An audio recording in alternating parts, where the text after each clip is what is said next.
Louisville and Brohm taking on one of the great stories in college football this year, Wake Forest. Now, the Cardinals already lost to one Cinderella this year in Rutgers.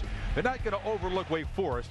Brohm, potentially his final college game. High-powered offense, Douglas and Arudia, one of the best tandems in the country. Now, Wake Forest has played pretty good defense. John Abadi, the linebacker, leads them. They have 22 interceptions, which is tied for the most.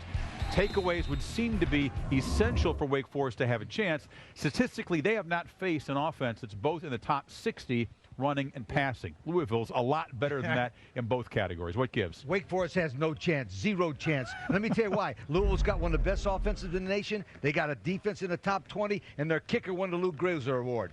What else you need? I'm telling you, Louisville's a very good football team, and they will destroy Wake. They will embarrass them in the Orange Bowl by throwing it, running, and doing everything else. They might have until you dropped the 0% chance. Till you dropped the Wake Forest says 0% chance, now Wake wins the game. Just because you pulled that out. I think the game's going to be a lot closer than people anticipate. And the reason is this team, you can look at them on paper and you think, oh, they're going to get killed. And for whatever reason, they have the mojo. They believe in one another. That attitude will keep them close. They win the turnover margin every game. That will keep them close. But in the end, your Louisville squad, just too many athletes. They'll win the game, but they're going to have to work for it against this Wake team. All right, Wednesday, the All-State Sugar Bowl back in New Orleans.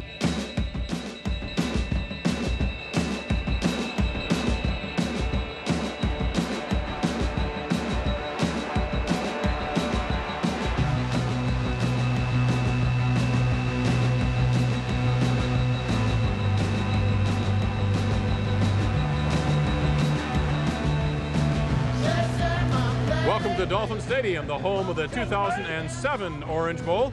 Good evening, I'm Don Schroeder with Candace Cliff, Fox 41 Sports Director Gary Montgomery, and we are at the Orange Bowl, and we are ready for action tonight. Kickoff about 8:23 tonight. We are your exclusive home for Orange Bowl coverage. We've got an hour and a half of pregame coverage from Fox 41. We've been in Miami for several days, cover all the bases for you, and then, of course, there'll be national coverage and then the kickoff to the game.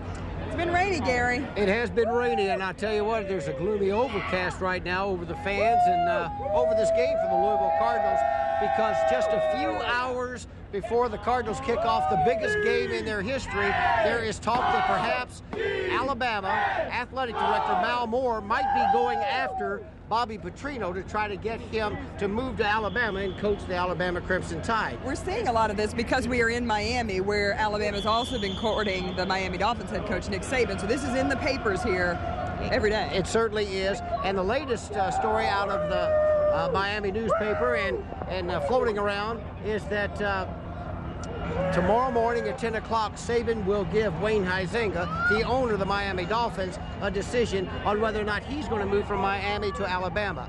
If he does not take that job, that's when Mal Moore reportedly starts to go after the Louisville Cardinals coach Bobby Petrino. Now, this is sort of deja vu. Back in 2002, the GMAC Bowl, John L. Smith was courted heavily by Michigan State, and he decided that night to take off and go to Michigan State. We got to let you know, because there's a lot of noise behind us. You probably noticed the Wake Forest team is coming in right now. The Louisville team buses came in a moment ago, and they look much like these, if you can see them. Pictures of the team on the beach.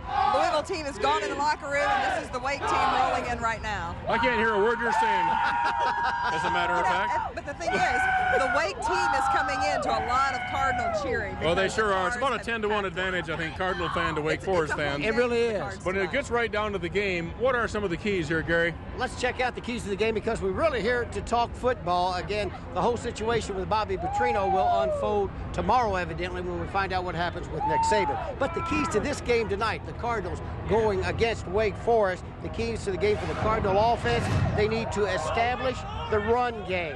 They need to get that ball going on the ground. They need to strike quickly, get some early scores, and put Wake Forest on their heels. And they need to score TDs, touchdowns, folks, in the red zone. Once they get close, they don't want field goals. They want touchdowns. Now, the key to the game for the Cardinals defense, bring passion to the game. Get excited about the game. Play the game the Cardinal way is the way they phrase it. But just get excited about what you're doing and play fast. Shut down the run game for Wake Forest, so that they might have to pass the ball. That's the key for the Louisville defense. They want to see Wake Forest passing the ball and stop the play-action passes from Wake Forest. They'll try to deceive you a little bit on about how they're going to throw the ball.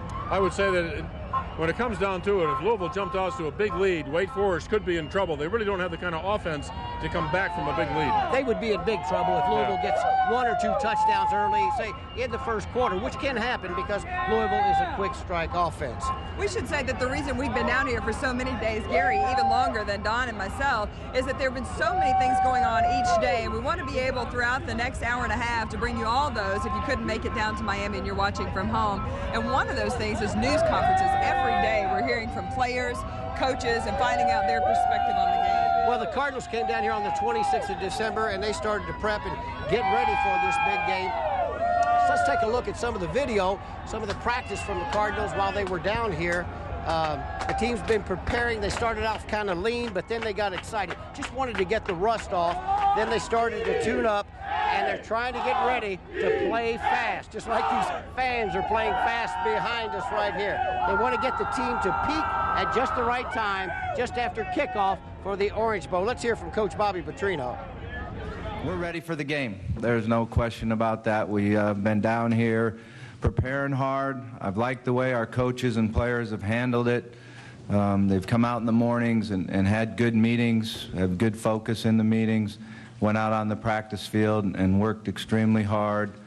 We've been trying to make sure that we don't leave it on the practice field, so we've cut things back the last couple days, and that is the one concern is the difference in the heat and the humidity, and it reminds you a little bit about getting back to 2-a-days. So I think, though, yesterday we had a real sharp practice. We looked fast again, and that was good to see. But seems like they're ready. Bobby said they're ready. You heard at the beginning. We're ready to play this football game. We've been going at it long enough. Biggest game in Louisville's history. Probably the biggest game in Wake Forest history, I would think. Absolutely would One be. of the 3 smallest Division I schools as far as student enrollment goes in the country. So Right, that's 43. a big deal for them. 4,300. They did. And they're all right behind us, I think. Every Louisville fan is right behind us. Back in Louisville, we have Derek Scott of the Cardinal Hall of Fame to catch some of the flavor back in the Ville. Derek? Yeah, Don Candace, it sounds like it is nuts back there. Goodness gracious, well, I'll tell you what, going to be nuts here as well. And as they say, there's no better place than home, and certainly no better place than the Cardinal Hall of Fame Cafe. If you're stuck here in Louisville and can't get down to Miami, no better place than the Cardinal Hall of Fame Cafe to watch this Orange Bowl experience unfold tonight. Plenty of good food, plenty of good drink, plenty of TVs. TVs at every seat, high-def TVs up on every single wall here. In fact, lining the walls. And I guarantee you, by the time it is all said and done here, plenty of rabid Cards fans. We can push off me now, show you the scene here. Cardinal Hall of Fame Cafe filling up, not as full as it's going to be tonight when it's going to be absolutely packed with Cards fans, but some folks here showing up, some of them 3 and 4 hours early for this particular game. We got a chance to talk to them, staking out their seats, talk to them about how important this game is for the U of L. It's going to help them build for the future, like all of, everything you hear. It's just important to get a win just for the guys that have been working this hard for the team, It's going to be great for the community, but the guys themselves, they put a lot of hours in, and it'd just be great to see them come out and have a great game. Big game for the school, and I was telling him one of the biggest games in the history of the school, really, going back to the championships, and of course the Final Four a couple of years ago was big, but football-wise, it's probably the biggest. Yeah, the biggest game indeed, and as you saw, there are still plenty of seats available here at the Cardinal Hall of Fame Cafe, but I talked to some people here. They say it is going to be packed tonight. In fact, it's probably going to be standing room only, so you might want to get down here quickly if you're planning on coming. We're going to be here all night, of course, be here throughout this show, and then later on tonight during the game and maybe even after the game for you. Live for now from the Cardinal Hall of Fame Cafe on Crittenden, I'm Derek Scott. That's 21 News. All right, thanks, Derek. We know the atmosphere at the Cardinal Hall of Fame Cafe is going to be electric. It is electrifying here in Miami. It's damp. It's been raining most of the day after several days of beautiful weather, but it has not slowed these fans one bit. Not at all. And the rain has quit for now. Hopefully it'll stop for the night. Be a much more pleasant evening here. It's very warm. It's probably 75, 80 degrees and very humid, but the rain has stopped, and that is certainly good news. Let's take a look at some of the day's news. We have Elizabeth back in the studio. Elizabeth? All right, thanks, Don and Candace. We'll get back to you after. All right, thank you, Paul. We are back at the Orange Bowl where the fans are streaming into the stadium. The rain has stopped. That's the good news. The other good news is, the University of Louisville really got through a pretty tough season injury-wise. Yeah, that was hard on them, and then they got a little bit of help from other teams in the conference to make it to this point. They did, but I'll tell you this. they still think they could be playing in the national championship game. Had it not been for that one bump in the road second half against Rutgers up in New Jersey. It was a heck of a season, and John Lewis recaps the campaign. A good news, bad news start for the Louisville Cardinals in 2006. U of L dominated rival Kentucky in the opener, 59-28. But on this play in the third quarter, Louisville running back Michael Bush suffered a broken leg that ended his season. After shellacking Temple 62-0 on the road, U of L returned to Papa John's Cardinal Stadium for the highly anticipated matchup against Miami. The Hurricanes took a 7-0 lead in the first quarter, but it was all Louisville after that. Mario Urrutia's 56-yard touchdown catch from Brian Brohm in the second quarter gave U of L the lead for good. But once again, the joy of a win was tempered with another injury. This time, a dislocated thumb to Brohm's throwing hand. He missed the next 2 games. Quarterback Hunter Cantwell came in and kept the Cards' winning streak going. Cantwell led Louisville to a 24-6 win over Kansas State on the road and threw a career-high 340 yards in a blowout of Middle Tennessee State in Nashville. Brohm was back in action against Cincinnati at Papa John's, but it was the defense who had the final say against a scrappy Bearcats team. Cincinnati had one last shot in the closing moments, but Louisville's Gavin Smart knocked down the pass in the end zone, preserving the Cards' unbeaten record. After a 2-touchdown win at Syracuse, the showdown in Louisville between the Cards and the West Virginia Mountaineers got underway. On a blackout Thursday, Brohm returned to form, throwing for 354 yards and a touchdown. Freshman Anthony Allen scored a couple of touchdowns on the ground, and the 44-34 win put U of L directly on a national championship track. But that train derailed 7 days later when the Rutgers Scarlet Knights kicked their way into the national spotlight in New Jersey. Tied at 25 in the closing seconds, Rutgers kicker Jeremy Ito missed the field goal, but an offsides call gave Ito a second chance, and he nailed a 28-yarder to give Rutgers a 28-25 win over the Cards. U of L bounced back with back-to-back wins over South Florida and Pittsburgh. That left only one game remaining in the regular season, a senior day matchup with UConn. Brohm's 4 touchdowns and Anthony's 2 rushing scores were part of a Cardinal blowout. West Virginia helped out the Cards by beating Rutgers in triple overtime to give Louisville the Big East Championship and a spot in the Orange Bowl. So it really was quite a season, wasn't it, Gary? It's a tremendous campaign for the Louisville Cardinals. And again, I know Coach Bobby Petrino said what could have been, but what is right now is a great Orange Bowl. Still a very big deal. Yeah. Absolutely. Coming up on our pregame show here on Fox 41, we're going to give you a comparison of the coaches. We'll take a look at Jim Grove for Wake Forest. We'll take a look at Bobby Petrino, what each one of them brings to the table for the game tonight. And Candace also had a tour of Dolphin Stadium where the Orange Bowl is played, and we're going to give you a tour of that and all the preparation that goes into the big game when we continue on your exclusive Orange Bowl station, Fox 41. That be cracking heads raw, rolling on the field like a black and red truck. 11 for 4, man, they go for broke. And when the game's on the 9. Question for you.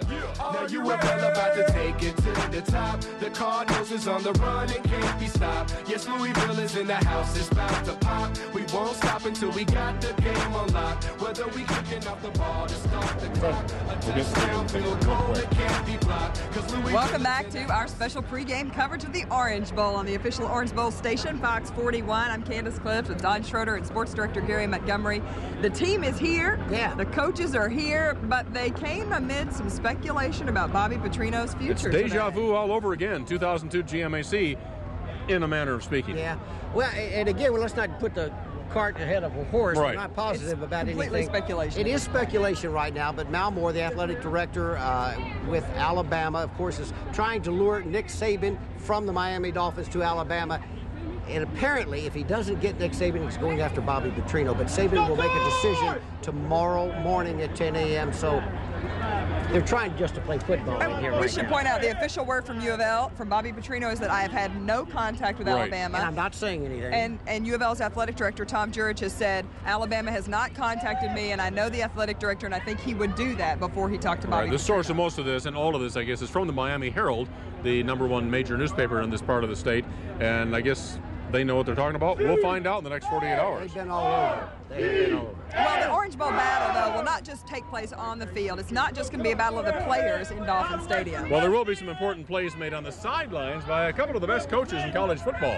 Very good coaches, and they're going to be playing some mind games back and forth. Let's take a look at comparing the two coaches, starting with Bobby Petrino. 4th season at U of L, his first head coaching job. Of course, you know that. His record with the team is 40-9. He won the Big East Championship this year, and he's taken U of L to 4 straight bowl games. All told, they've gone to 9 straight, 4 under Petrino. Coach Grobe with Wake Forest Demon Deacons, it's his 6th season with the team. He coached at Ohio from 95 to 2000. His record with the Demon Deeks is 37-34, and he won this year's ACC championship, and that is why he is here right now. Tom Jurich says he expects a lot of this game to come down to the coaching. They're extremely well coached. I know I followed the career of Jim Grobe. I knew him when he was at the Air Force Academy, what he did at Ohio University, what he's done at Wake Forest. It's phenomenal. Bobby the same way. You know, so I think it's going to be a game of 2 brilliant coaches matched up against each other. By the way, Grobe was also awarded the 2006 AP Coach of the Year. He's been doing a good job. A couple of pretty high-powered, young, good really college coaches here, huh? And that's why people look at them, too, and want to talk to them. Well, sure, they're hot, and you know what happens in college football if you're hot. That's right. Everybody wants you. Earlier this week, Candace had a chance to go inside the stadium here where it's more than just a college Orange Bowl stadium. Absolutely, and they don't just let these teams come in here and play in what looks like Dolphin Stadium. The place has been completely transformed. We'll show you a little bit of the work that went on behind the scenes. The flags are flying, the cameras are locked into position, and when fans come into the FedEx Orange Bowl, the atmosphere will be electric. But the Orange Bowl isn't played in the Orange Bowl anymore. This is the 9th year the game will be played in Dolphin Stadium, which is in the midst of a $360 million renovation. We've been focusing on the delivery of our systems, the delivery of parking and guest services. We've doubled the number of turnstiles just getting in the facility, so that whole process will go very quickly and very easily. The upgrade has also focused on technology. We also have the largest continuous ribbon board in any major sport, let alone in the arenas and stadiums. And fans will see replays and other action on the 2 largest high-definition screens in the world. The work to get Dolphin Stadium ready for the Orange Bowl began 1 week ago when the Dolphins finished their last home game. And for the crew, it's meant many 18 or 20-hour days. We probably employ 300 to 400 people just to maintain the building and keep it going. Those workers have been painting the field and covering Dolphin signs with Orange Bowl signs. You won't even know the Miami Dolphins play here. It will be all Wake Forest and Louisville tonight. It really has been transformed. It's been a ton of work, and they were working even this morning when we were here about 5 a.m. getting it all ready for tonight. Super Bowl comes here in 2010. Yeah, February 4th, right? February 4th, yeah. A month away. Super Bowl is here this year, yes, and again in 2010. And again in 2010. Another cool assignment I have. I was going to say, you've been down South Beach. Yeah, I got to go tour South Beach. I want to give you a look at what that was like, too. We'll be right back.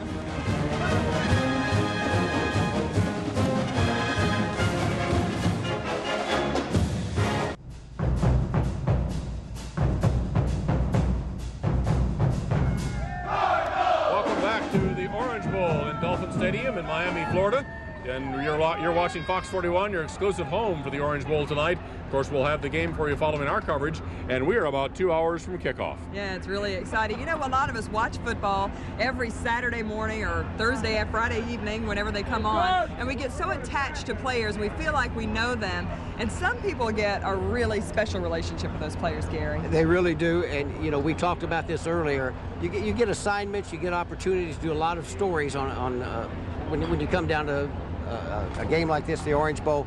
But this story is the best I've done in a long time. This is a story about friends. 8-year-old Chase Rechtenwald and 19-year-old defensive end Amobi Okoye. About 16 months ago, Chase underwent brain surgery. It's called Chiari malformation. It's a malformation of his brainstem that caused him to have headaches and to have, it's pretty much pressure that is built up on his spinal cord. So he had to have surgery where they removed 2 of his vertebrae and then put a patch under his cerebellum. As you can see, he's doing great right now. But right after the surgery, he was in the hospital and he was in pain. He needed a pick-me-up. He needed a friend. His dad, Mike, asked a favor of Amobi Okoye, and Amobi responded with a hospital visit. They were giving him pain medicine, and Amobi called, and he showed up with his friends, and for the first time, Chase, you know, he's got to get get ready. He's got to, change his clothes and everything, and he's set up. And it just seemed like from that day on, his pain went away, and he just had a determination that he was going to get better. That was the start of a friendship. Pretty good friendship. It has grown since. Amobi and Chase talk before and after football games. Amobi has visited Chase at one of his flag football games. They played PlayStation games together. They do the type things that friends do together. He's just a wonderful kid to my kid, to be honest. And he told Chase at an autograph signing one time, there was this huge autograph signing, and he had sat Chase on his lap, and he said, "I'm your big brother." And Chase is the only child, and so he is his big brother. What did he say to you while he was in the hospital? What did he talk to you about? He talked about the Cardinals and how I was feeling. And how were you feeling before he came? Pretty good. Okay. How'd you feel after he came? Good. Good.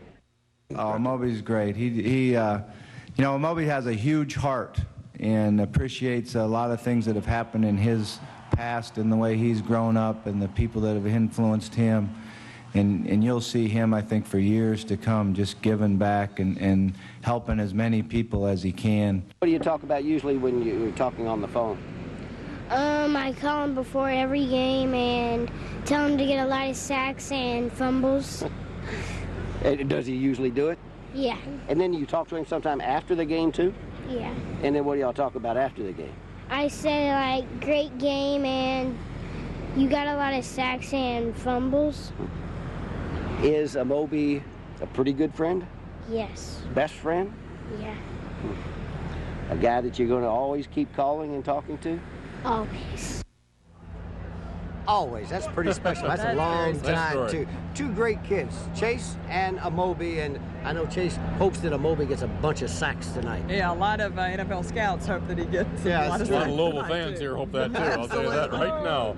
We're going to be here until 7:30 tonight on your exclusive station for the Orange Bowl, Fox 41. Fox, of course, has coverage of the game, and we'll be right back with more from the Orange Bowl in Miami.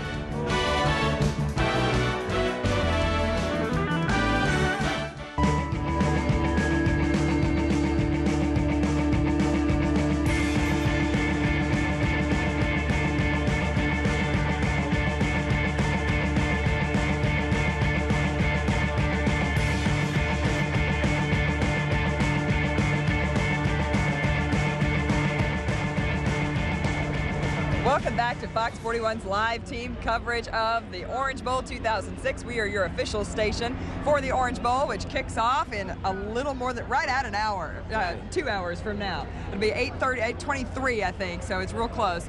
But a lot of excitement here. The fans are pouring into the stadium, and the team arrived not very long ago. Yeah, the team arrived probably 30 or 40 minutes ago. They moved right behind us here over to where the visitors' locker room is. The Louisville Cardinals are being described as the visitors tonight. Wake Forest is over in the home locker room, but it was quite an entrance, and the Cardinals came in. There were thousands of fans cheering to the buses. There were sirens, and it was deafening. I'll just say that. It's said to be 40,000 Louisville fans at least in the stadium tonight, so it's going to be like a home game. It's like a home game for the Cardinals. It really will be like a home game. That's what Bobby Petrino said he wanted. He wanted to see something like a home game where they could feel comfortable because they play well in Papa John's on their home turf. Of course, there's some news, some speculation going on right now in and around this stadium. Is that the speculation is if Nick Saban does not take the Alabama job, then Malmore and Alabama might go after Bobby Petrino and try to get him moved to Alabama. We won't find out until tomorrow morning what Nick Saban is going to do. So the story is really a non-issue until that point, but the speculation is running through the crowd here, and as good as Bobby Petrino is at running a team, there are going to be people going after it. Absolutely. NFL teams, Atlanta, we'll hear it probably from Atlanta. And if Nick Saban leaves Miami, we'll probably hear it about that. And Tom Jurich has said, I know this is going to happen. So far, though, the official comment from the University of Louisville has been that Petrino says he has not talked to Alabama. Tom Jurich says Alabama has not asked him for permission to talk to Petrino. So right now, there's nothing but the speculation that's been in the Miami We will Herald. undoubtedly know more tomorrow, as Gary said, when Nick Saban finally makes a decision on that Alabama job. But back to this game, we've got a couple of offenses here. One is a little more high-powered than the other, Gary. It really is. And the one you're talking about is the University of Louisville Cardinals. Let's compare the two teams, Louisville and Wake Forest. For a comparison, you see the scoring offense. The University of Louisville hits that end zone at the tune of 39 points per game, while Wake Forest scores 22 points per contest. Okay, that's the offense. How about the defense? The total defense for both the University of Louisville and Wake Forest. U of L holds teams to 315 yards. Wake Forest, 312 yards. So how many yards per game do we see from each school? The University of Louisville puts up 476 yards a game. That's an amazing statistic. It really is. They're up there near the tops in the nation every year at that. And Wake Forest puts up 301 yards per game. That's not shabby either. No, neither one of them. They're both good clubs. They play different football. Right. They wouldn't be here if they weren't. But they're awfully talented football teams. One of the reasons Gary came early, though, is that there have been so many news conferences where we hear from players and coaches to kind of let us know what their perspective is on the game tonight. It really is. And one of the key things that Louisville is playing for is a victory here, but they're also looking to the future. They want to keep building the University of Louisville football team. This year's Orange Bowl is important for the reason for the future, just as it is important for this year's season and this year's seniors. Of course, you always want to win the game. It would wrap up a very successful season with a BCS exclamation point. But just as important, it says the Cards have a lofty ranking next year, and it also says the program is growing and growing and growing. Here's Coach Bobby Petrino. When we started the season this year, it was talking about taking the next step and, you know, winning the Big East Conference and getting to a BCS bowl game. And I feel like this is a step towards next season, and that's the importance of this game. And winning this game is finishing for the seniors, but then beginning our next step in what our goals will be next season. Of course, one of their goals always be the #1 offense in the country, and another goal next season, win a national championship. You know, Gary, down here at the Orange Bowl, Bobby Petrino has had to have a news conference daily, whether he wants to or not. And I know it hasn't been the most comfortable part of the job. He'd rather be coaching football than talking to you guys. Do you feel that he's gotten more comfortable in that role? He was asked that yesterday. Was he? And he said everybody is going through a learning process coming down here. He was talking about the team, the school, and the coach. And he said, I'm getting better at it. Good to hear. It truly is. We've seen him smiling an awful lot, though, since they got this Orange Bowl bid. You know, the fans here at Dolphin Stadium have been crazy, and I don't mean in the last hour. I mean since the gates opened at about noon today when the tailgating began. We hope the fans are just as crazy in Louisville. And back at the Hall of Fame Cafe, that's where we find Derek Scott with more. Hi, Derek. Hey, hi, Don, Candace. I'll tell you what, everyone up here in Louisville, I'm sure everyone wishes they could be down there with you guys, with all those crazy fans down in Miami. But you got to give us credit up here in Louisville. Even if we couldn't make it, we do have to work. So even though it's going to be electric here tonight, well, at 5 o'clock, bell rung, the fans have been streaming in. You can hear some of them. We can push off and show you what we're talking about. This tonight, this is time for diehards here at the U of L Louisville Cardinal Cafe.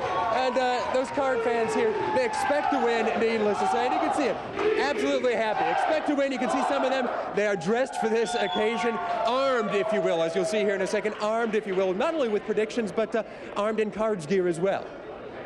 I think Louisville by 35 points. 35, that's a blowout. I think we got faith in our team. I mean, they've been winning by 39, 40 points. I got faith in them. Why so confident? How much better are they than Wake Forest? I think they're 100% better. The only thing I wish we had Bush and our cornerback, but, you know, things happen. I still have faith in them, though. It's big. Yeah. For a country girl like me, I'm not a city girl, so it's big. As you saw, plenty of seats still available. If you want to come join this rowdy bunch here for this Orange Bowl experience, plenty of seats still available at the Cardinal Hall of Fame Cafe. We're going to be here all night, have more for you throughout the night. Live for now from the Cards Hall of Fame Cafe. I'm Crittenden, I'm Derek Scott. Fox 41 News. Thank you, Derek. Here in Miami, it has been unseasonably warm the past several days, almost to the mid-80s, but today things kind of took a turn for the worse. Yeah, we had, I don't know how much it rained. It felt like a couple of inches in just a couple of hours. It was a South Florida downpour. At one time, there was 3- and 4-inch puddles in the parking lot. I mean, it was a serious rain, but it has stopped. It probably hasn't rained in about an hour, and the parking lot's actually drying up. So I would think the field conditions would be pretty good. Let's go to Paul Emmig back in the studio and see what he thinks. Paul?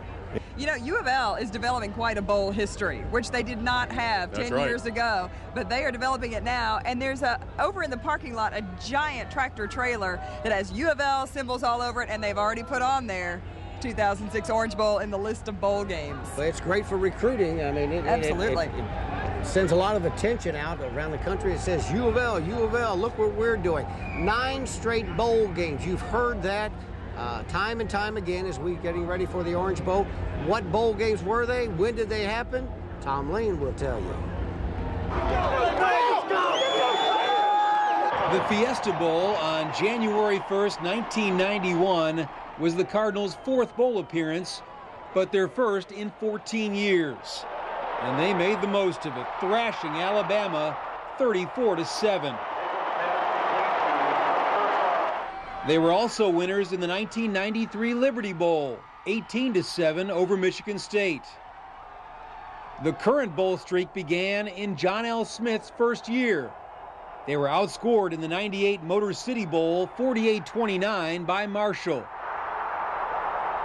Boise State edged the Cards in 99, 34-31 in the Humanitarian Bowl. In the 2000 Liberty Bowl, Colorado State beat U of L 22-17. The following New Year's Eve brought a victory on another trip to Memphis. Louisville shut down BYU 28-10 to close an 11-2 campaign. A bizarre scene the following year.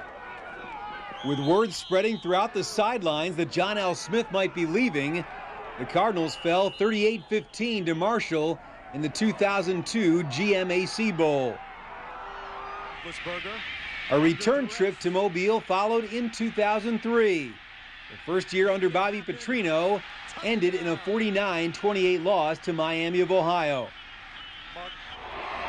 U of L completed a wondrous 11-1 season in 2004 with an exciting 44-40 win over Boise State in the Liberty Bowl.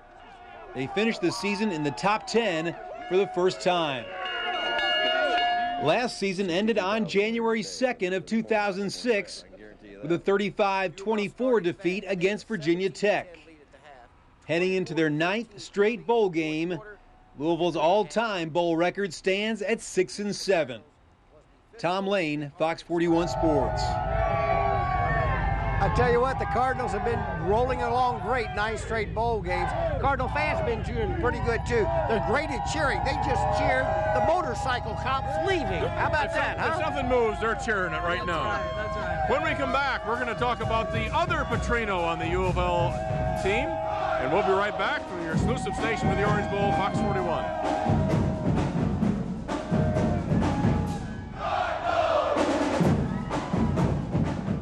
You know the name, it's the Cars, run the whole game. U of L won't stop till we win a bowl now game. Now you see us on the line and we tap in the hat. Forget your half back, we out to take half of your back. The beats from the east, they ready for the big red bird. Cause when we go head to head, we make your head hurt. We'll have you looking like some church while riding that bus.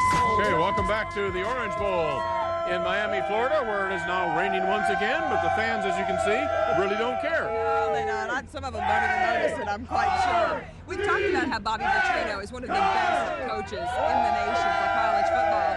But his offensive coordinator, Paul Petrino, has been considered one of the best assistant coaches in the nation. He is. He's an outstanding coach, and he gets it from his brother and his dad. They both, when they were very young, said they could break down game film when other kids were going out fishing. Let's hear from Paul Petrino as he gets ready for the Louisville Cardinals and what he has to do against Wake Forest. He's the offensive coordinator, and he shares what to expect from the Demon Deacons. They do a real good job of stopping people in the red zone. Probably is the first thing. You know, I've probably never seen a team on tape that's had as many interceptions in the end zone as they have, and they recovered fumbles in the end zone, and they've won a lot of close games because they've created turnovers. So I think number one is we got to make sure we take care of the ball.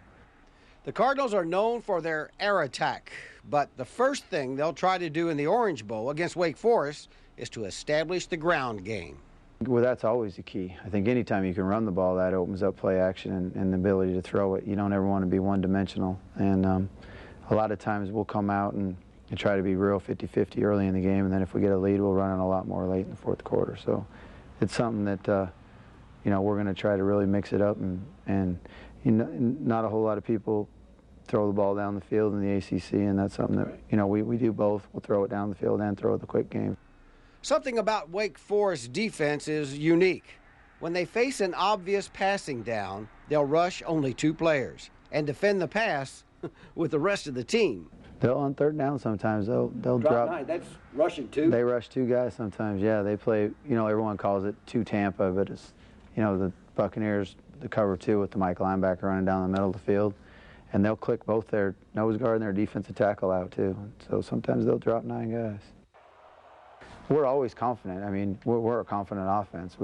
Every time we take the field, we feel like we're going to go score. So that's how we go into every game. So no matter who we play, we want to have that little bounce in our step and that confidence and feel like we're going to go out there and go score. And that's the way we've approached every game we've played. They are a confident football team. They got that swagger, if you will, when they go out the field. Not arrogant, but confident in what they're about to do. They'll be confident when they hit the field this evening. Well, Gary's been down here, of course, the last week. He's been hanging around sweaty locker rooms. Candace Clift, on the other hand, has had a different assignment. I did. I got to travel to South Beach. A lot of people have seen it in the movie The Birdcage with Nathan Lane and Robin Williams. A lot of people get their impression from CSI Miami. Right. So I want to take you there so you feel like you've been to Miami. Miami is often a place for movie stars, musicians, and models, and everybody else, too. The popular South Beach area offers hundreds of restaurants, hotels, and shops, and there's beach volleyball, too. Louisville and Wake Forest fans have been taking in all the sights, especially the famous South Beach Art Deco district.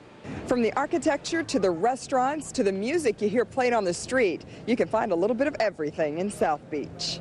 As you walk along, you'll hear several different languages spoken in this southern melting pot.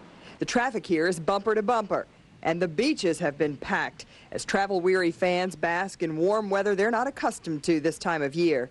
It's a way to relax before the intensity of the Orange Bowl.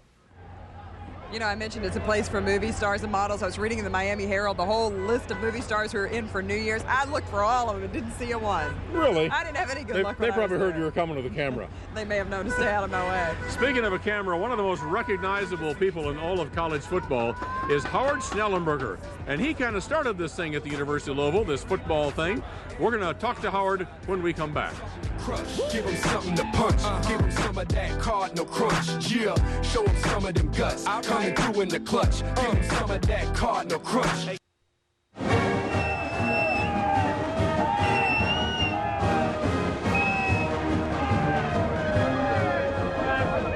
Welcome back to Dolphin Stadium, where the crowd's getting crazier by the minute. It's been sprinkling rain, but it doesn't seem to affect the fans. We're getting really close now to kick off for the Orange Bowl. I can't hear a word you're saying, Candace. I'm having a Lee Corso moment here. This is like game day. It is really loud here. The fans are so fired up. And it was back in 1985 that this University of Louisville track and football really began, when they hired a man named Howard Schnellenberger. He's now the head coach of Florida Atlantic University, just up the road in Boca Raton. I spent the morning last week with Howard down here and caught up with Coach Schnellenberger. I've always thought that it's important that the head coach take a leadership role in all aspects of the program. Because you got to make sure before you come in that the university has had enough of being bad and mediocre, and that the people around the university and those that support the university are ready to make a commitment. And I think it's also important to have a blueprint of what you want to do. It has to be, I think, all-encompassing. The goal has to be the best in the country. In 1985, Howard Schnellenberger felt he had the pieces in place to coach U of L. Then it was up to me to lay out the blueprint to make sure everybody was on the same page that we were going to try to become the best team in America. If we fell short, there would be no disgrace in that. But if we didn't have that as our ultimate goal, we would never, ever get there. After 3 very, very hard years, we brought it to a semblance of competency in the 4th year. In that 4th year, the Schnellenberger-led Cardinals beat Virginia Tech, Cincinnati, Virginia, North Carolina, and Memphis. I think it's important that you take your young players and expose them to the best teams that you can, so that they understand what the velocity is.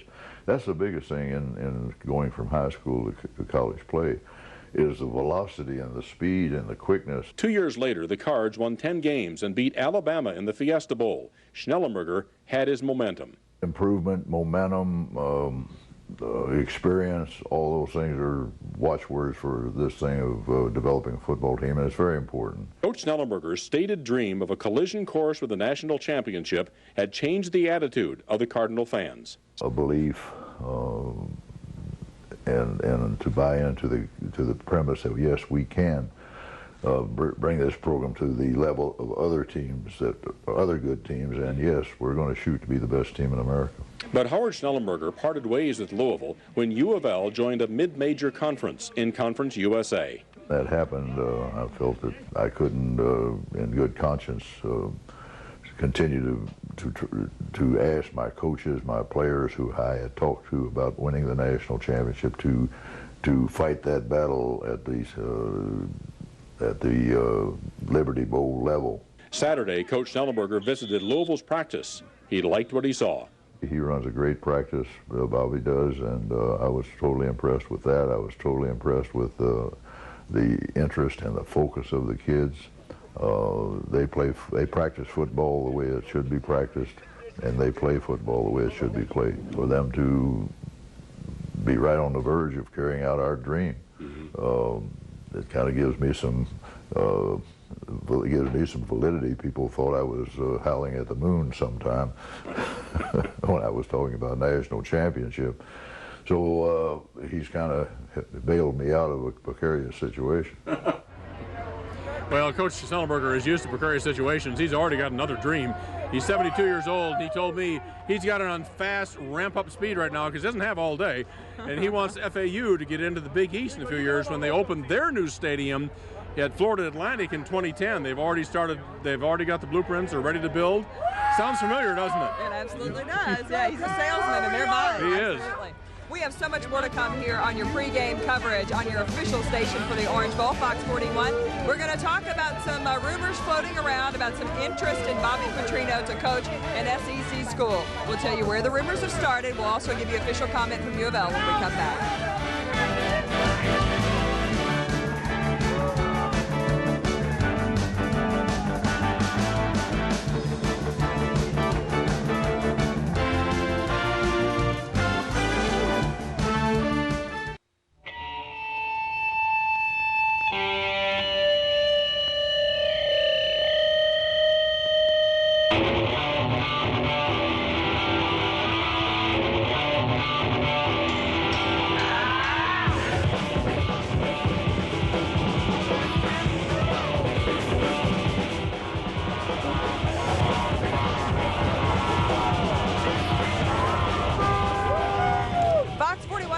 Coverage of the Orange Bowl continues with an exciting arrival right now at Dolphin Stadium. On this bus behind us right now is Muhammad Ali, who is going to be the official captain, the honorary captain for the Louisville Cardinals tonight. And there's another special guest as well. Arnold Palmer will be out there in the midfield with him. I don't know if Arnie is on this bus, but Ali is. Yeah. And Arnold Palmer, of course, a Wake Forest graduate. He'll be representing Wake Forest University. And I understand Dwayne Wade, the All-American and now All-NBA Miami Heat stars here. He's going to be here as well as part of the beginning festivities. I'm Candace Clift here with Don Schroeder and sports director Gary Montgomery to get you ready for the Orange Bowl. But one thing we have to... I'm trying to see if Ali's on that bus. I saw everybody. He's on there. I promise. It's funny. Everybody was chanting cards, cards, cards, and they discovered Ali was on the bus and it was Ali, Ali, Ali. Right. One thing we do want to address, though, before we get into anything else, is some rumors that we've seen in the Miami Herald that Bobby Petrino is a person of interest for a coaching job in the Southeast Conference. That's a good way to put it, person of interest, because tomorrow at 10 a.m., Nick Saban is going to give Alabama his answer, whether or not he's going to leave the Miami Dolphins and go to Alabama. Now, if he does, then this point is moot. If he does not, then the intentions are Alabama will go after Bobby Petrino. Will they get him? Who knows? He just signed a contract for $25 million for 10 years. He gets $200,000 for being in this bowl game. So Bobby said, I'm pretty happy here. In fact, the university has indicated they've got no comment about this, and they said it's really not an issue right now. And we should also point out, Bobby Petrino has said Alabama has not talked to me. Tom Jurich has said the athletic director at Alabama is someone he knows, and that athletic director has not contacted him to talk to Bobby Petrino. He feels like he would do that before he talked to him. So right now, this is just some speculation from the Miami Herald. But it's really traveling around here quite a bit. Absolutely. Well, when you win football games like Bobby Petrino has the last few years, you're going to get some job feelers at least, because you've got some keys to the game, and almost all of them revolve around his excellent coaching. By the way, I'm glad that guy that whistles from Wake Forest is gone. I'll get him back for you, Gary. Now, let's talk about the keys to the Cardinal offense right now. Number one for the U of L offense is to establish the run game. Yeah, start picking up some yardage on the ground so that you get the Wake Forest defense coming at you real strong, and then you can start to pass over them. And you strike quickly. That's what the Cardinals need to do. Some early touchdowns in this game and score touchdowns in the red zones. Not field goals, touchdowns. Let's check the keys to the game for the Cardinal defense, and that is to bring passion to the game. Get excited about what you're doing and play Cardinal football is what they call it. Shut down the run game for Wake Forest and stop the play-action pass. Wake Forest will attempt to make it look like they're running the ball when they try to pass it, so they got to stop that play-action pass. Well, we'll see if it all works, Gary. It won't be long, and we'll find out. We've been talking about it a lot. One of the other keys to the Cardinal offense, though, is the guy whose name you have heard. You've seen him on billboards. It's Brian Brohm, who has a big decision to make after this game. Right, and we talked to Brian Brohm before we left Louisville. You know, that high-octane attack by the Louisville Cardinals. But the key to the game, the guy that makes it all go, is Brian Brohm, as Candace said. He took a break for preparing for the Orange Bowl to talk to us about the offense and other issues that you might be wondering about. First, let's address that one question that surrounds the junior quarterback. The question, of course, is, Brian, are you coming back for your senior season? Brian responded to that question just a few weeks ago. I'll send in the early entry, the form, and see what comes back and see, you know, where I stand. But you got to see where you're going to be picked and weigh all the options and see what's the best thing to do. And that's what I'll have to do, is decide what's the best thing for me, and I'll do that after the bowl game. Recent internet mock drafts list Brian as a first-round pick in the NFL draft, but the Brohm family is still exploring. There's reason to think he could leave, but also reason to believe he'll return. You see, he wants to be around to lead the Cardinals to a national championship. You know, I think when I came here, that was one of the goals as well, get to a BCS bowl game, win a national championship, and I really think we have an opportunity to do it, and we can do it fairly quickly, hopefully maybe next year. Brian is a dreamer, and that's good. He makes those dreams come true with hard work. But listen to the quarterback. He says dreams can show you the path to success. You know, I just knew that I was going to be playing quarterback somewhere, and at the University of Louisville, where I always dreamed of playing, and I was always in the backyard acting like I was playing, you know, out on the stadium, out in the field, and as a University of Louisville quarterback, and just even dreamed of playing in the NFL. And, you know, I've always just dreamed that's where I was going to be, and just, you know, work to get there. The path to the Orange Bowl was a rocky road with a couple of key obstacles: the loss of Michael Bush and the injury to Brohm's thumb. The offense sputtered for a while, but Brohm thinks Coach Bobby Petrino now has the Cardinals' offense running smooth once again. I think the continuity wasn't there as much. I had to get timing back down with the receivers for those first couple games. And once we get clicking, though, I think we're pretty hard to stop. Going to be clicking in the Orange Bowl? I think so. We've been practicing really well. In this bowl practice, had a great end of the year, the last 3 games, so I'm pretty sure we'll be clicking. That's the key, to get the offense clicking like they were late in the season, and they were clicking pretty good the last couple of games. You know, a year ago, right about now, we were at the Gator Bowl with the University of Louisville, and Brian Brohm was injured, but Michael Bush was on the field. Yeah. You touched on Michael Bush a little bit on the story. A lot of people know that he's recovering from injury, but what's the latest on how he's doing? Well, right now he is still recovering from that broken leg, and he went through some conditioning work while he was down here in Miami. Let's take a look at that video. During practices, in fact, he does it often, but we were able to capture it on video. He's working out. He has to make a decision about January 15th whether or not he will declare for the NBA. The question is the condition of his leg. Will he be able to run on that leg at full speed? And, of course, his family's going to talk about it. He's also going to talk about it with Coach Bobby Petrino. And Coach Petrino talked about Michael Bush. He's in the process right now of contacting people in the NFL and seeing where his status is. And I told him, you know, when he did get injured, that it's about Michael Bush. He's given our program everything that he possibly could. You know, I think the biggest thing is not knowing when he's going to be 100%, when he's going to be able to go out there and work out for the scouts. And, you know, the date that he obviously has to declare is the 15th. So we still got some work to do and some discussion. The question now for U of L fans is how good could this team have been had they had Michael Bush in the lineup? He is a special running back. He really guy. is. Michael Bush and Brian Brohm, for that matter, will probably play on Sundays a lot in the coming years. Yeah, I believe and how good this team would have been is almost frightening. Big question. Yeah. Still pretty good, though, with a chance to end up in the top 5 in the country if they win tonight. Well, the fans here are crazy. I would even venture to say beyond crazy at this point. And we're still more than an hour away from kickoff for the Orange Bowl. But I bet they're getting riled up back in Louisville as well. Fox 41's Derek Scott is at the Cardinal Hall of Fame Cafe with a look at what fans are doing in town. Yeah, Candace, Don, fans getting riled up here, too. In fact, we just hit to that end a pretty significant threshold here at the Cardinal Hall of Fame Cafe. All the booths at the Cardinal Hall of Fame Cafe, all the booths are filled. We just saw our first people standing around looking for seats. Indeed, a standing room only crowd is anticipated here tonight for this Orange Bowl experience. And don't they know it when they're about to be on camera? We can show you this crowd right now. These are the diehards. See them, hear them. Some of these folks showed up 4.5 hours before the game to either scope out seats for themselves or save seats, as it were, for other fans who are going to be showing up on later tonight. And I'll tell you what, in talking to these fans, obviously they want the Cards to win, but they want more than that. They want the U of L to kick some Wake Forest behind because they want the Cards to make a big-time statement in this Orange Bowl. It means better players coming to us. For a fan, fans, it means, you know, pride. We actually can brag about how good our football team is, how good our coach is. Yeah. You know, of course, if you put a pretty good drumming on them, it just, with everybody watching, it says a lot.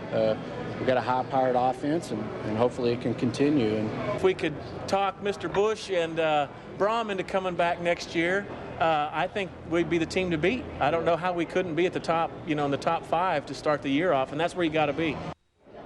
Yeah, so fans so confident about tonight, they're already thinking about next year. Of course, they think they've got real good reason to be confident tonight. Big-time U of L fans here at the Cardinal Hall of Fame Cafe. We're going to be here all night. You can hear them, you can see them tonight at 10. We'll have a big-time wrap-up for you live at the Cardinal Hall of Fame Cafe. On Crittenden, I'm Derek Scott, Fox 41 News. I think Derek's location is quickly beginning to sound like ours. I could barely hear what he was saying. Yeah, I could barely hear that. Everybody's getting revved up for the game, but well, they got to save their voices. Got over an hour to the kickoff. Right, and we're waiting to see what the weather is going to do because we've had rain all afternoon. Then it stopped for about an hour. It started again about half an hour ago. It's let up now. It is let up again. So Paul Emick is the man of the hour to let us know what to expect from the weather tonight. Paul? Here's the problem. What's going on with you right now? You've got rainfall kind of lessening in its coverage. It's not all over Miami. The problem is it's raining right where you are. And the radar confirms that very well, too. Showers still popping up in South Florida. We're well past sunset, the time when things get a little bit quieter, but literally the rain just has to more or less rain itself out. You can see those last images there. Not as much of the widespread rain, but the showers are still popping up over the stadium. We're not talking about big thunderstorms, but again, just a few showers that will continue to pop up in South Florida here in the hours to come. Hopefully, though, again, we get in the next hour or so here, we'll come a lot less likely to be seeing rain during the time of the game, but I think at this point it's almost inevitable we'll see at least some sprinkles and a few showers. 30% chance of seeing some rainfall still on through game time. Around the kickoff there, about 75 degrees, light east wind, so not a big deal, just a couple of drops of water while the game is going on. Close to home, our concerns will be some fog. End of the day tomorrow, starting it up, we'll start off about 56. Plenty of sunshine, looking a little bit better and a little bit brighter. Problem is right now the rainfall they're dealing with. We'll head back down and look at the soggy conditions and the sultry winds too. 75 right now in South Florida. All right, Paul, it is 75 degrees. I feel every bit of it, too. I don't know what the humidity is, but it is up there. 140% humidity. 140% humidity, I would think. We're a little more than 1 hour from kickoff. When we come back, we're going to go on the defensive with the Louisville Cardinals as your exclusive Orange Bowl station continues our pregame special on the only station you can see the Orange Bowl, Fox 41.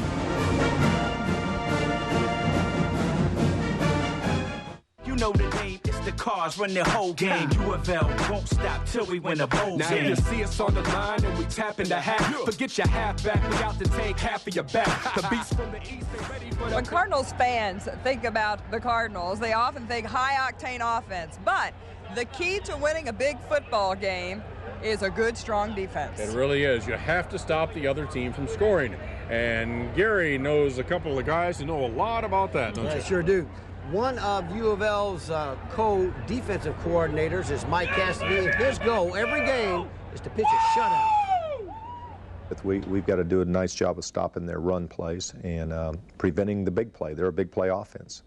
When asked if the Demon Deacons depend on size or speed, Coach Cassidy said both.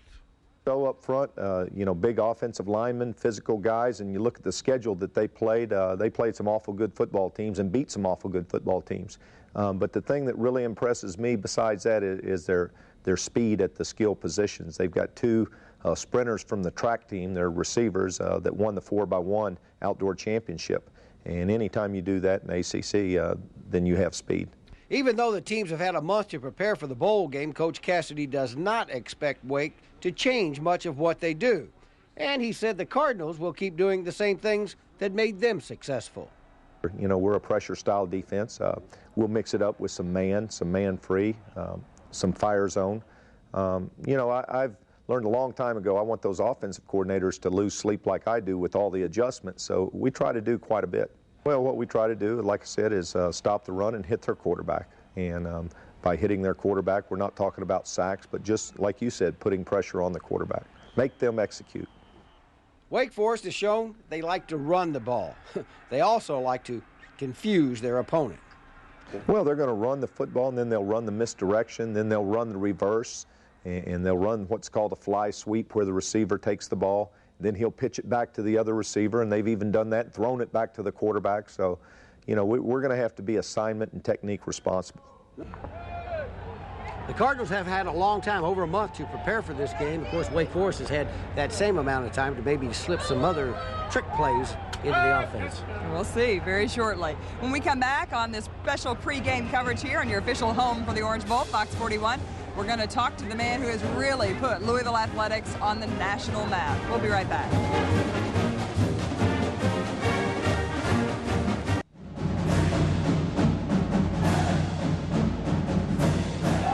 Our special Fox 41 pregame coverage of the 2006 Orange Bowl, live from Dolphin Stadium, where you can see the fans as they're filing in. And if you look up on the decks, you can see fans everywhere. Everybody's getting excited because we're now just a little more than an hour from kickoff for the Orange Bowl. Everybody, of course, is celebrating down here, but one person really celebrating this in a big way, this entire event, and also just getting to this event, is University of Louisville Athletics Director Tom Jurich. He was tasked with turning around a failing football program at U of L and really building a national reputation for athletics at the University of Louisville. I had the chance to sit down with Tom Jurich and talk about the football program's success.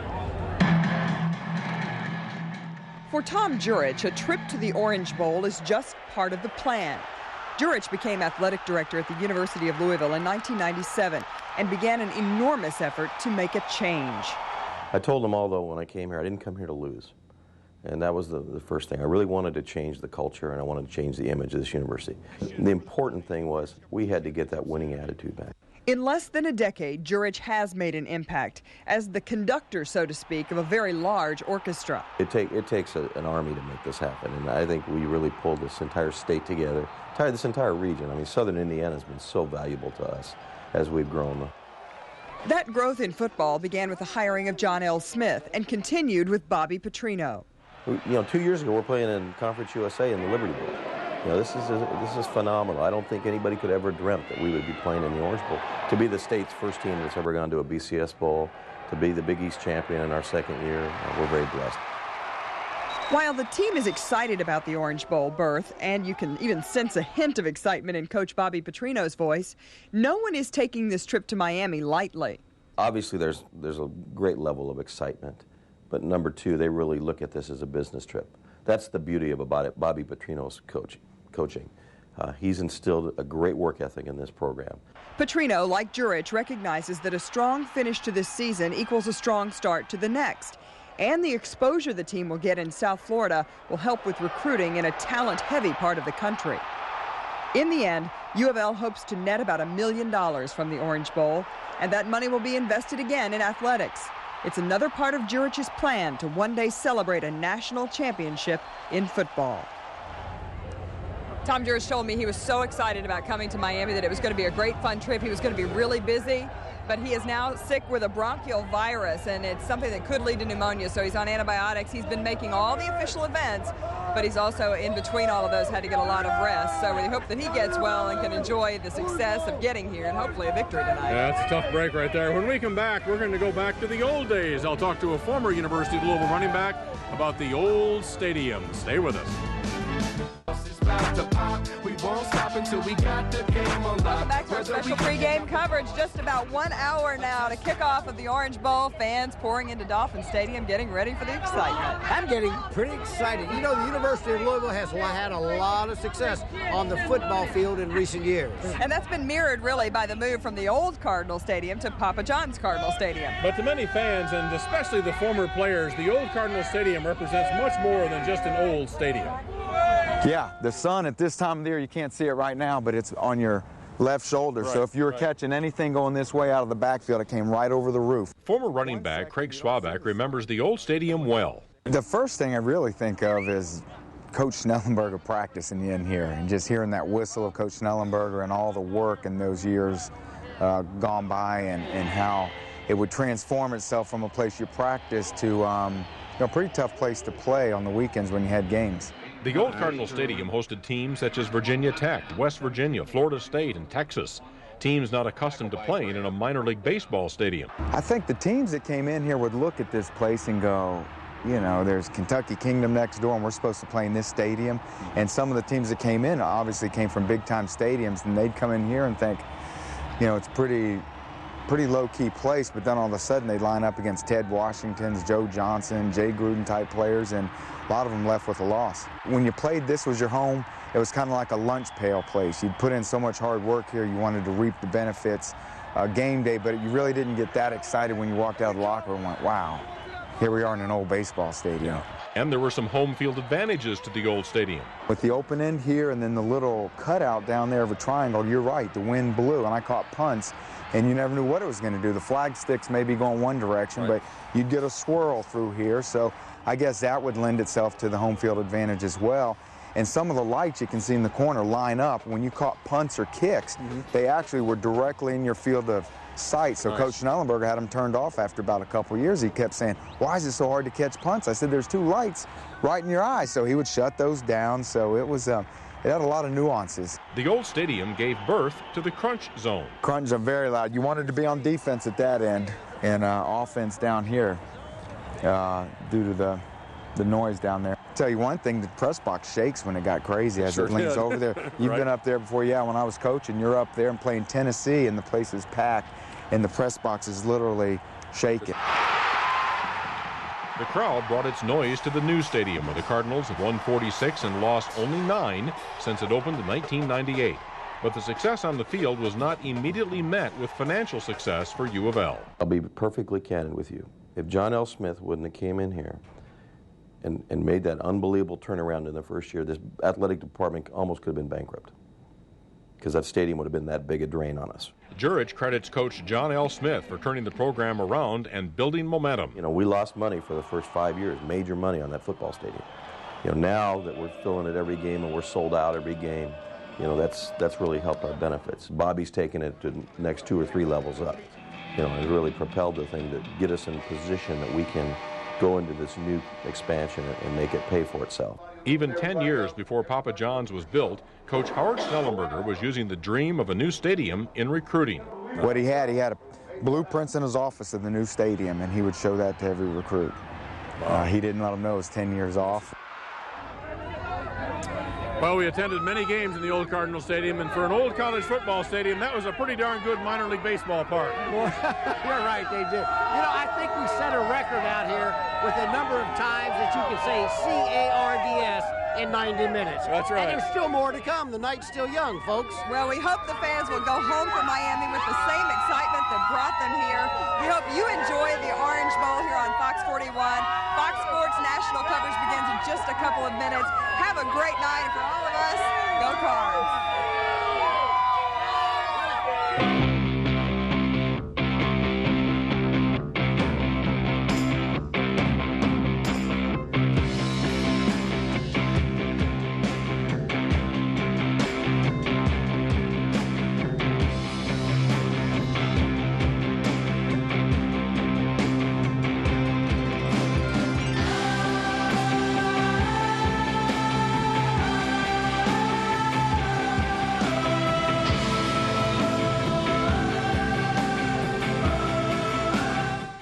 For anyone that likes the water and nice weather, South Florida is the place to be.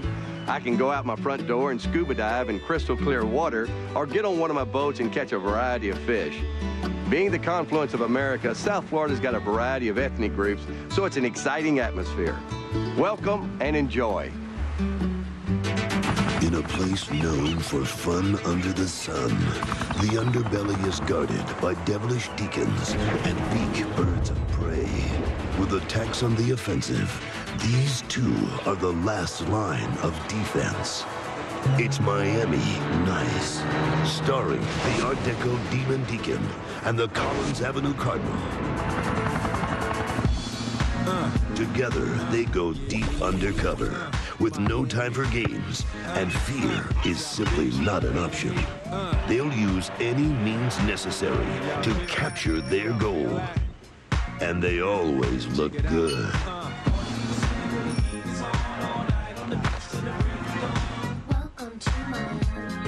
As the sun sets, the niceness is gone and the duel begins.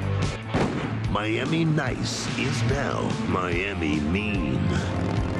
They arrive together, but only one leaves a champion.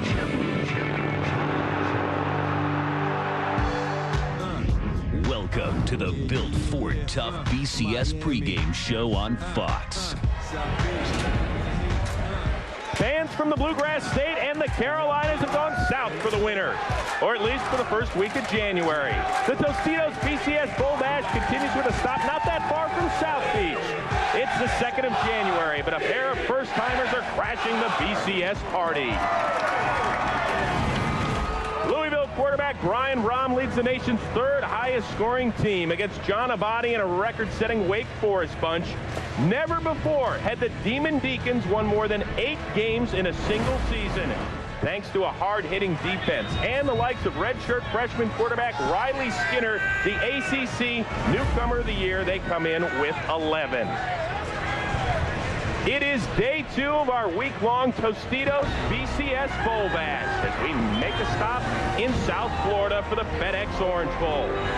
It's the Wake Forest Demon Deacons, champions of the ACC, facing the beast of the Big East, the Louisville Cardinals. And it has been raining throughout much of the day, but don't worry, that hasn't dampened the spirits of these two schools as they are obviously ready for battle.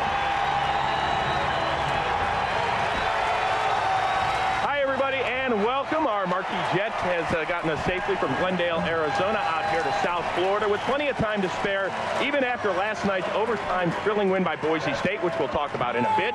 I am Chris Rose, and it's a homecoming for this man, Jimmy Johnson. He led the Miami Hurricanes to the 1987 National Championship just down the road over at the Orange Bowl. And joining us tonight as a guest analyst was Jimmy's defensive coordinator over at the U during that title run. He is now back in the college game at his alma mater, the University of Pittsburgh, and he had the pleasure of running right into one of the teams we're going to see tonight, the Louisville Cardinals. But we don't have to talk about that right now. Let's talk about you guys. You've known each other for what, 3 decades? Well, we met up 29 years ago at University University of Pittsburgh and through travels from Oklahoma and Dallas and Texas and Miami. He's back at University of Pittsburgh. I'm down in the Florida Keys. You know what, we actually, if Jimmy, if this travel's too much for you, we got a position open at Pitt. We can get back to where we started from. You know how I am about cold weather. I don't think I can make it. And by the way, we can barely afford him at Fox. What makes you think you can get him on the payroll? That's the end of that. Guys, a special evening, obviously, for Louisville and Wake Forest tonight. We're talking about two teams kind of, well, since it's wet outside, in uncharted waters, Jimmy. Well, as we watched last night, Boise beat Oklahoma. You know, David can slay Goliath, and, you know, especially in a bowl game when they've got a month and a half to prepare for the game. You know, Wake Forest, in the role of David, played great defense. They're a very disciplined team. AP Coach of the Year, Jim Brohm. Yeah, he will have them ready, but they're going to need some breaks to play with this talented Louisville team. You know, you talk about Boise beating Oklahoma and now obviously Wake and Louisville. It's not a surprise to me. One of the biggest adjustments for me coming back into the college ranks with the limited amount of scholarships, there is actually a form of parity going on right now. I think it's tougher. You have to do a better job as a college coach evaluating players than maybe a pro coach, because you're evaluating 17, 18-year-old kids, and you're projecting where these guys are going to be at 3 years from now, and you can't afford to miss. Both of these programs have done a very good job of that. Make no mistake, both of these teams are very talented. Yeah, a lot of credit goes to Jim Grove and to Bobby Petrino, obviously. Well, look, the pressure's on Wake Forest and Louisville, not only to win tonight, but to live up to the Tostitos Fiesta Bowl. Boise State not only used the entire playbook, the Broncos are drawing up plays in the dirt to beat Oklahoma. Well, today, the unbeaten champs, they return home, and thousands of fans greeted the Broncos today to celebrate their BCS Bowl win. Now, if you went to bed before the game was over, first of all, shame on you. But don't worry, it's okay, because here's the Cliff Notes version of what happened. A last gasp for the Broncos. Bransky's legs might be critical here to save time on throwing the ball. Down the middle, James, the lateral to the corner of the end zone. Can you believe that?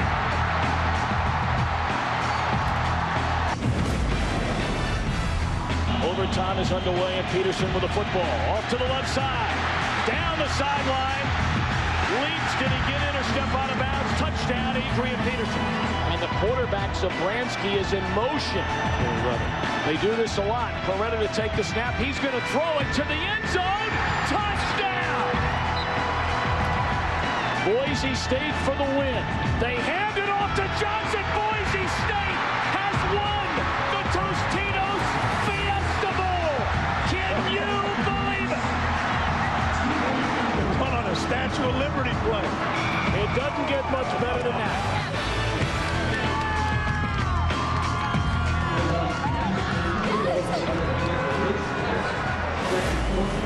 Guys, it wasn't only one of the best bowl games ever, it was one of the best sporting events we have all ever seen, without a doubt. And one reason why was all the trickery that was pulled out there by Chris Peterson. When you look at what happened with the hook and ladder, with the Statue of Liberty, all of the teams have these type plays. You have 2 or 3 of these plays that you work on every single week, but you don't really realize, you're not going to use them maybe once or twice the entire year. And Barry Switzer and I watched these plays last night, and we were impressed not with the play itself, but the execution of the play. Yeah, this is, I mean, I think having the play in, like you said, Jimmy, and then having the guts to call it is another thing. But hey, I'm going to go, being a defensive line coach, I'm going to jump on with, hold on now, I'm going to jump on with Bobby Stoops for a minute. If I'm getting ready, you may work on the Statue of Liberty once, but I'm working on what they do best. So, I mean, hey, it's a great call by Boise, but in that situation, your defense has to react and make a play. Well, congratulations to Boise State and their entire family, 13-0 this season. And actually, speaking of family, any guy that grew up with brothers out there, you know you have your share of fights over things like sports, video games, whatever. But when Louisville quarterback Brian Brohm runs a play like pro right 360 smash against the cover 2 and throws it to the hitch route instead of the corner, he's going to hear it from his older bro. Let's just say every Louisville possession is a family reunion. When you grow up in Louisville, you dream of one thing: playing quarterback for the Cardinals. Why? Because of this guy, Johnny Unitas. You heard of him? The best signal caller ever to play the game. Here I am already thinking of becoming the next Johnny U. That's my dad, Oscar. He played QB here in '68 and '69. Or at least he says. There's no film of him. I'm just kidding, Dad. This could be actual footage of my very first touchdown pass. Here I am sitting on Santa's lap back in '91. That's my oldest brother, Greg.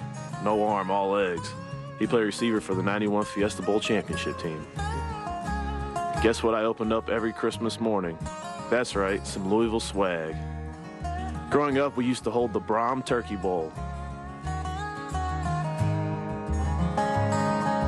That's my brother Jeff chasing me. I think I'm faster than him. Trust me, he wasn't arguing that fact right here. Jeff was one of the best quarterbacks to play here, threw for 20 touchdowns back in '93. The university retired as number 11 just this season. Here's the four of us at Christmas. Wow, look who's the tallest now. That's right, me. They call us Louisville's first family.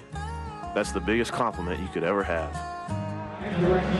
Jeff, of course, is the quarterback's coach, and you're getting a good look at Brian. One more touchdown pass by him tonight. He ties Jeff for fourth most all-time in Louisville history. Now, Dave Wanstead, you've coached against Brian Brohm. You've coached against the likes of Drew Stanton, pretty good quarterback at Michigan State. Brady Quinn at Notre Dame, whom we'll see tomorrow night in the All-State Sugar Bowl. What makes Brian so special? Well, I think the number one quality for any quarterback that you're always looking for is his accuracy, and he's outstanding at that. The second thing is, does he make good decisions? And I can remember sitting there with Hey, wait, Dave. I pulled some film out. Hey, look at here, Pitt against Brohm. You stop him right here. There, he stopped. Yes. Now you're trying to blitz him. Wait a minute. Wait a minute. What happened? Well, I will say this. We didn't get enough pass rush. Where's the pass rush? I didn't mean to throw a curveball. Well, you did. You got me sweating. You okay? Good. I was relaxed. So what's the point? You don't blitz this guy? No, wait. You normally don't like to blitz the great ones. You like to cover against good ones. But I'll tell you what separates them is touchdowns to interceptions. The good ones, it's 2-1. The outstanding ones, it's 3-1. Brian Brohm's thrown 16 touchdowns and only 5 interceptions. So he does it all. Jimmy, did you notice that? He's like a TV veteran, not a rookie. He changed topics. He didn't like going to that. Move on. That's nice. Obviously, guys. Next segment. Thank you. Guys, this is obviously a great challenge for Wake Forest, which ranks in the top 10 nationally in scoring defense. Now, where do you want to start with the accolades for AP Coach of the Year, Jim Brohm and Wake Forest? Best record in their 105-year history of the school. Biggest turnaround in Division I from 05 to 06. Well, despite those Carl Lewis-type leaps, you're going to have to forgive the Demon Deacons if they suffer from stage fright tonight, because their most notable postseason appearance prior to this evening was the inaugural Gator Bowl in 1946, a 26-14 win over South Carolina. Now, tonight, the world will be watching a pair of schools looking to leave an indelible mark. As some of you may know, I played a little golf in my day. But before all the Opens and Masters and championships, I was a Demon Deacon. We weren't always Demon Deacons, though. The word demon was added by a reporter in 1941, by the way, before my time. In order to maintain the class and dignity the university prided itself on, the mascot was dressed just as a Baptist preacher would dress, complete with coat and hat. It's the dawn of a new day for the Wake Forest football program. And pretty soon, it won't be my wins and championships that everyone is talking about.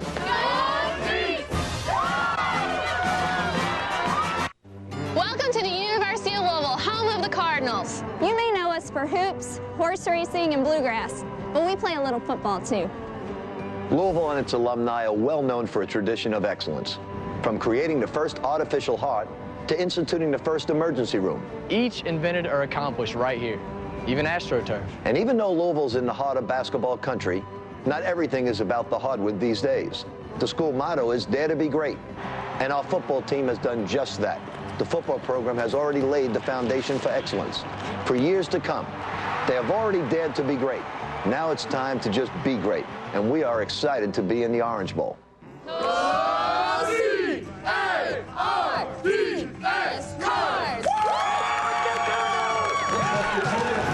John Abadi trying to stop Louisville from making history tonight. He leads a ball-hawking defense that led the country with 22 picks, and they're going to need to force a few turnovers to slow down the Cards. Well, this is the biggest game of Abadi's career, but on this special night, there's an irreplaceable void. The story of this team leader needing to lean on his teammates coming your way right after this. The Built Ford Tough BCS pregame show on Fox is sponsored by Ford F-Series. Built for bold moves, built Ford Tough. By FedEx for all your shipping needs. Relax, it's FedEx. By Smith Barney, come to Smith Barney, where wealth works. And by Singular, raising the bar. Welcome back to the Built Ford Tough BCS pregame show on Fox. Courage is resistance to fear, mastery of fear, not absence of fear. Mark Twain. Well, moments ago, we shared the story of Brian Brohm and his Cardinal coaching brother, Jeff. We now bring in Laura Oakman. And Laura, you recently spent some time with Wake Forest captain John Abadi, who has an unbreakable bond with his sibling Luke as well, even if only in spirit and number. Chris, it is really one of the most heartbreaking and heart-lifting stories in sports. John Abadi is the heart of this Wake Forest defense, but it is John who had his heart broken last February when his little brother was tragically killed. There were two things little Luke Abadi, just 15 years old, loved in life: football and family. And tonight, two of his families, the Abadis and the Demon Deacons, will honor him in a game Luke would have loved to be at.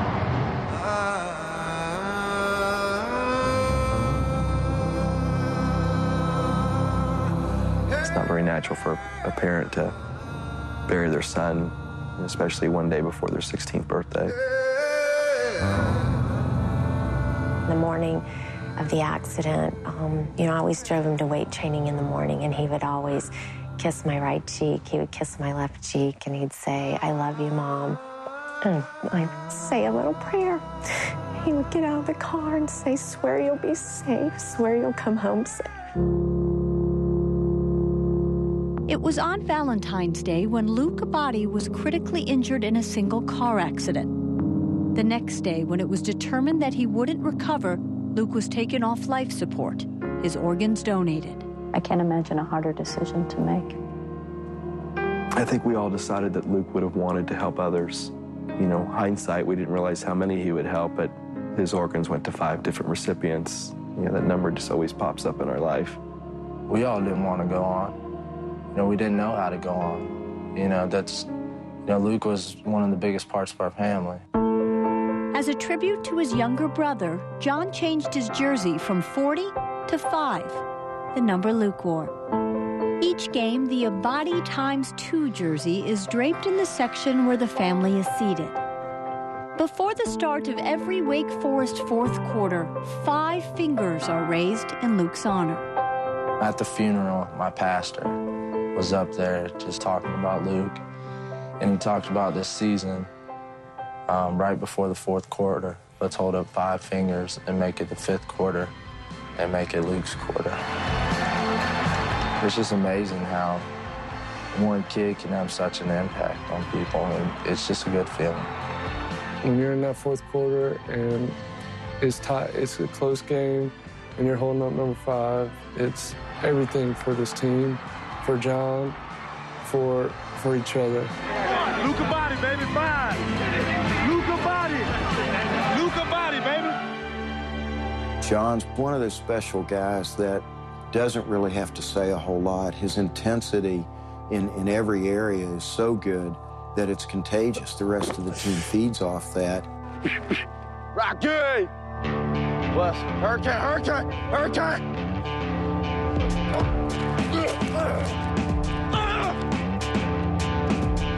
5 got some hops, coach. Woo! John's family has struggled so much to overcome the loss of Luke that our team has really embraced John and kind of surrounded him, and I think that's pulled us all closer together. I love you, man, with all my heart, dog. I love you, man. What do you miss most about him when you sit and think about him? Oh, his smile. Luke always had just a picture-perfect smile. And if you knew Luke, that was the thing that you saw the most, was his smile. Because he was just so happy all the time. And he was always the first person to make you feel happy. John has dedicated every season he plays football to Luke's memory, and he knows his younger brother will be with him tonight. I know it's so cliche to say life's short, make full take full advantage of every situation he had. But when something like this really happens to you, you know, you totally realize that all that stuff is true. And how much would Luke love an Orange Bowl trophy tonight? Oh, he would love it. I mean, he'd be the first one holding it. Somehow he'd find a way down on the field and to hold up that Orange Bowl trophy. Luke would have loved every second of this. You know, he would have enjoyed being here, and he should be here. You know, knowing that Luke is still alive and other people, I think one day I'd like to touch the heart and feel the beat, knowing that Luke's there. So, brothers.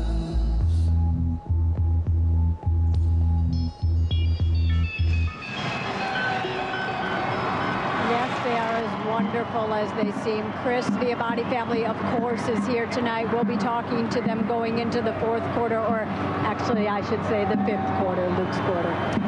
All right, Lord, thank you very much. Yeah, they talk about winning that fifth quarter, guys. That's what they've done all year. They're 5-0 in games decided by 7 or fewer points. And look, the pressure's on Aboushi and that side of the ball to get it done tonight, Jimmy. Yeah, without question, you know, this team has rallied around John Aboushi, but it's not just about emotion. You know, this is a talented team. And you look at Wake Forest, you look at their defense right now against the top teams, against the ranked teams. Their defense held those teams less than 16 points a ball game. So it's a talented team as well. You know, what's helped that defense is how they approach their offense. I mean, they're smart. They lose their starting quarterback the second game of the season. They got a freshman in there now, so they pretty much abandoned the drop-back passing game. Louisville with 41 sacks. The key will be trying to run that football and don't get in third and long. You're going to be in trouble. No doubt they're going to have to be very efficient on that side of the ball. Now, guys, one of the most talented people on the field will not score a touchdown tonight. He's not going to make a tackle. He's not going to complete a pass. In fact, Patrick Henry Hughes can't even walk or see.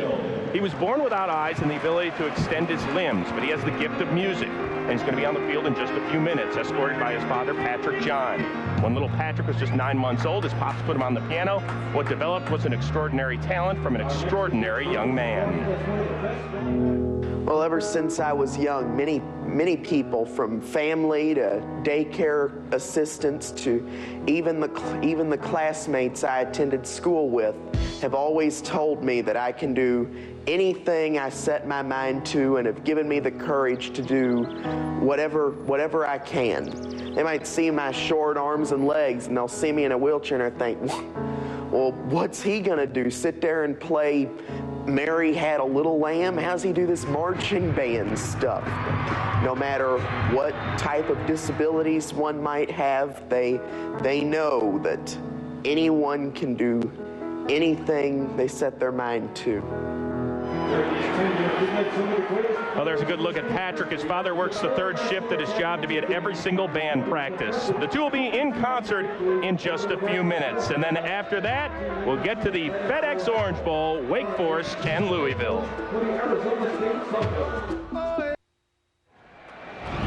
Welcome back to the Built Ford Tough BCS pregame show on Fox. Dramatic overhead shots of tonight's Tostitos Fiesta Bowl and the FedEx Orange Bowl are provided by the DLP Ultimate Picture Cam. DLP, it's the official HD TV of the BCS on Fox. DLP, it's amazing. It's the mirrors. Well, moments ago, we all told you about Patrick Henry Hughes. Well, it's time for him and the rest of the Louisville Marching Band to take center stage.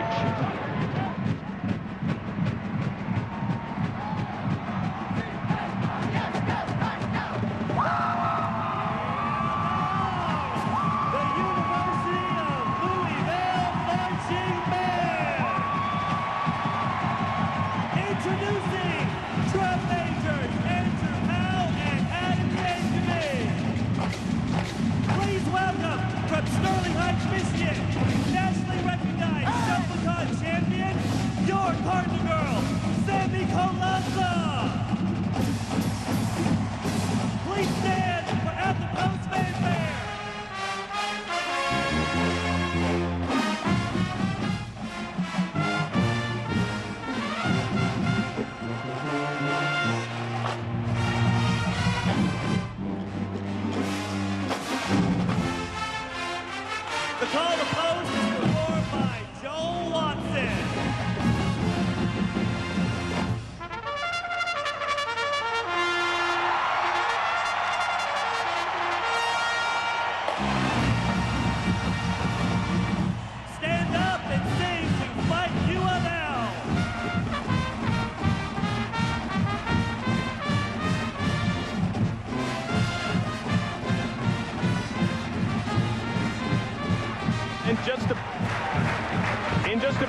hear from the Wake. In just a bit, you're going to hear from the Wake Forest band, which I'm sure will make the alums proud.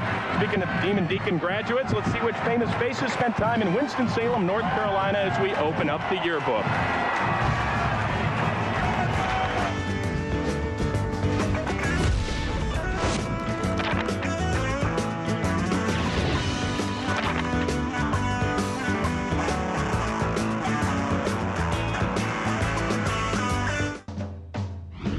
Welcome back to the Built Ford Tough BCS pregame show on Fox.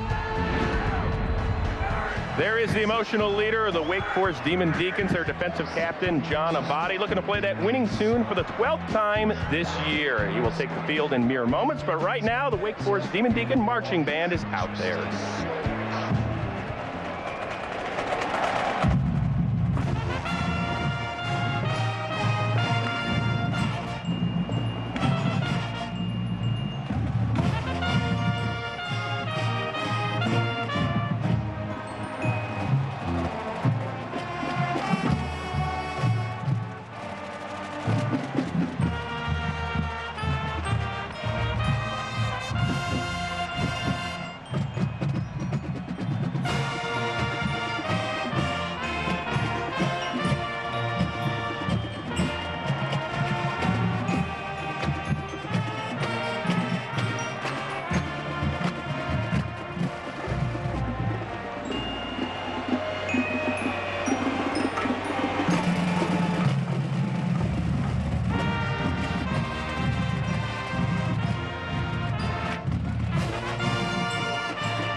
Well, guys, obviously the bands are ready.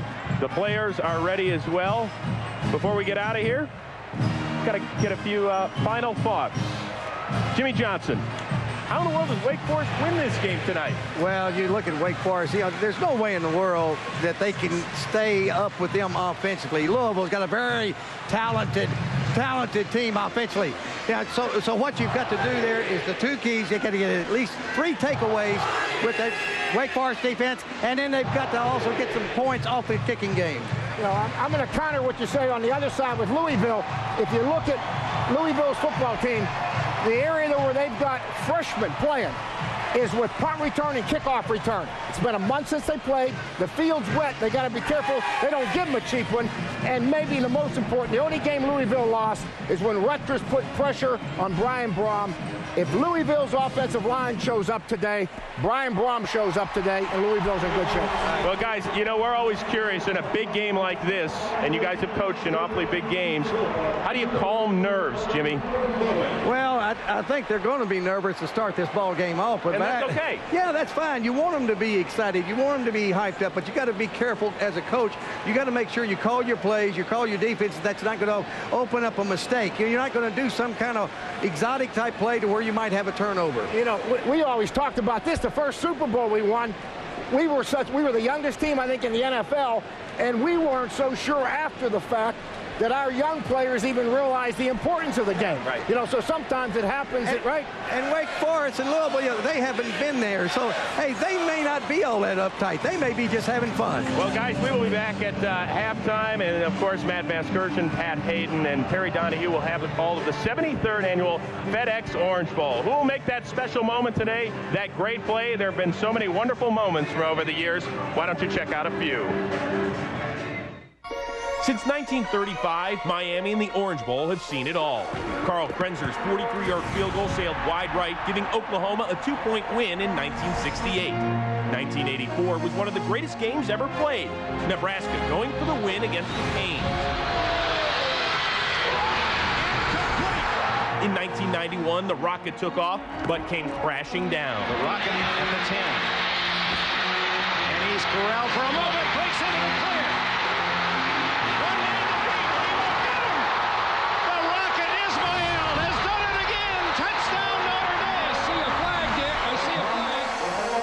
And just last year, the magic was back. Penn State, winner of the 2006 FedEx Orange Bowl.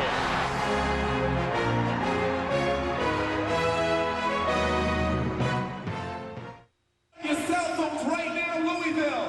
Take out your cell phones right now, Wake Forest. Welcome back to the blockbuster Total Access Halftime Show on Fox. Welcome back. It's time now for some world-famous FedEx Orange Bowl halftime entertainment. Here is your reigning American Idol, Taylor Hicks.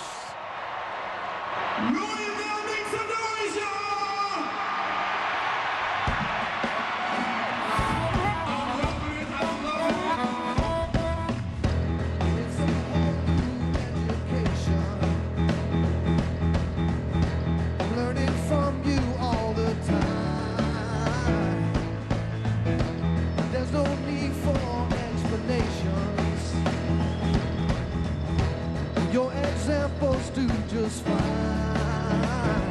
Getting an A in broken hearts. I got my degree in crying. Tell me it's not fair, but I am so wrong. Oh, I loved you, and why'd you do me so wrong? And to think I sat there singing you a love song. I give you everything, and all I get from you is your runaround.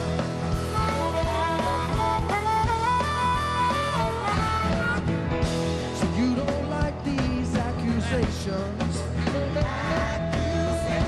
and I have seen with my own eyes. You compromise the situation as you walk around in your disguise. And I ache for broken hearts. I got little feet crying.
do it with us, all you do is repeat after me, okay? That's what you do. All right, here we go.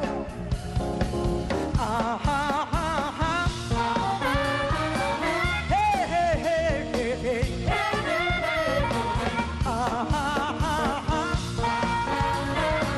Hey, hey, hey, hey. Now you just put your hands together right here. That's all you gotta do. You can do it from wherever you are. That's all you gotta do.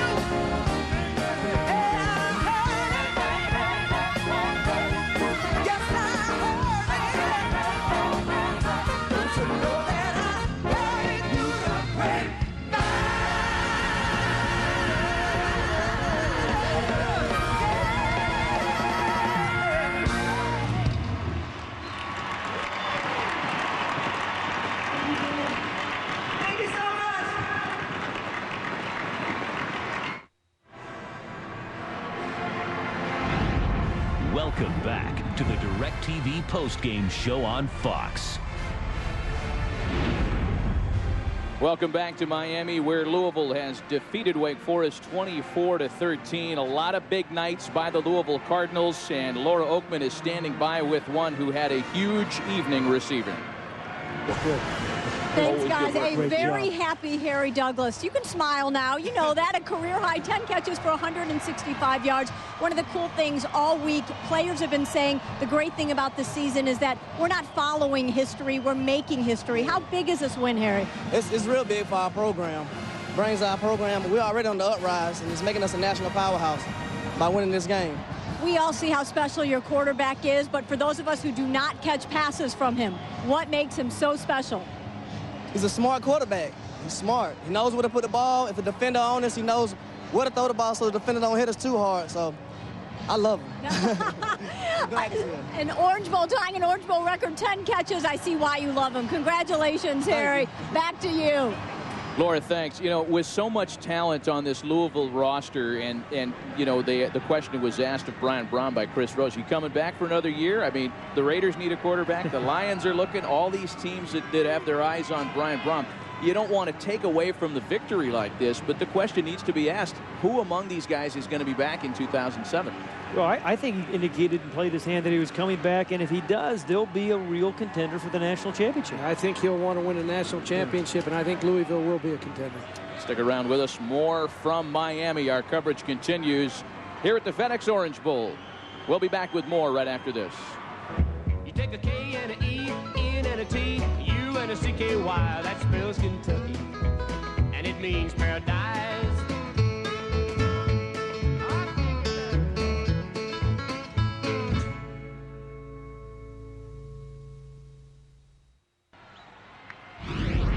Welcome back to the DirecTV postgame show on Fox.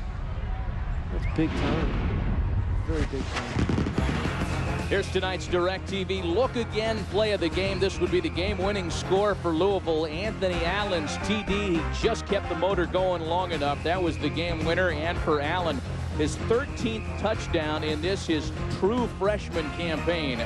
A freshman record for the Louisville Cardinals. Let's send it back down to the field. Chris, Jimmy, and Dave. All right, Matt, thank you very much. Jimmy Johnson, a valiant effort by Wake Forest. If not for 2 red zone fumbles, they might have won this game. What was the biggest difference here? Well, like you say, I think Wake Forest did an excellent job in all 3 phases, but the difference was the second half. Louisville was able to protect Brohm. He had time to get into his rhythm, throw the football, and that's why they were able to get the winning points. Dave Wannstedt, I know this team is in your conference. Bobby Petrino said it, they're a perennial power. They are probably one blown 18-point lead away from playing Monday night out in Glendale, Arizona. I mean, they're an unbelievable squad right now. Well, as I said, we said in the pregame show, they're probably the most complete team that we've played this year and in our conference. And if you look at the Big East in general, right now 4-0, and we're going to have 3 teams probably when it's all said and done in the top 15 in the country. So it's a good positive thing. It lets you know how much work we have. I mean, it's a tough conference. Maybe you can hire Jimmy Johnson on the defensive staff after all. We'll see what we can You said we can't afford him. That's a fact, buddy. Hey, we appreciate the time. Thank you very much. Happy holidays. Happy New Year. Jimmy, you and I have got to get on our marquee jet. We got to head on over to the All-State Sugar Bowl. All right? The All-State Sugar Bowl and see Terry and Howie. Oh, boy. Matt, let's send it back up to you, all right? All right, Chris, thanks. Continue to have fun. For more information on tonight's game and for the latest information on college football, log on to foxsports.com, powered by MSN. Promotional consideration provided by the following.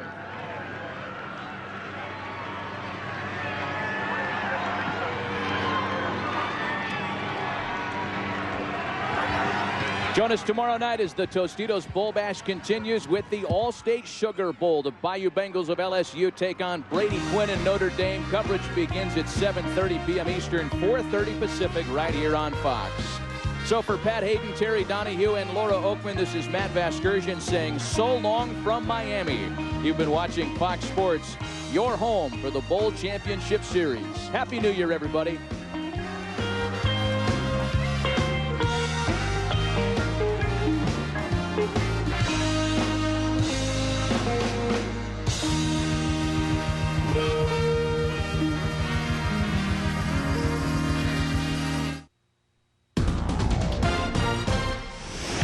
Coming up on Fox News at 10. The Louisville Cardinals' first Orange Bowl and first BCS Bowl brings victory. I'm Don Schroeder with our sports director, Gary Montgomery. We're going to have the highlights and also more information on the stories swirling around head coach Bobby Petrino coming up. Cardinal fans who couldn't make it to Miami enjoy the sweet taste of victory as the Cards proved to be too much of a match for the Demon Deacons. Good evening, and thanks for staying up very late with us. I'm Elizabeth Woolsey. You saw it here on Fox 41. The Louisville Cardinals are Orange Bowl champions, and quarterback Brian Brohm was named MVP.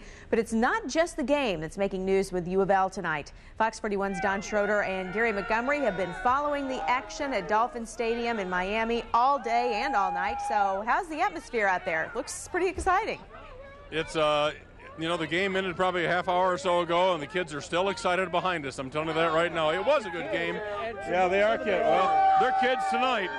It was a great game, and it was a great game really for both sides. It was a hard-fought game. There was nothing easy about it, was there, Gary? Not a thing, and it started out much more defensive from both sides than what we thought. We thought Louisville might put some points on the board a little bit earlier, but they didn't. And Wake Forest got an excellent football team. They really do. Very good defensive team. Plus, they came out and did some different things.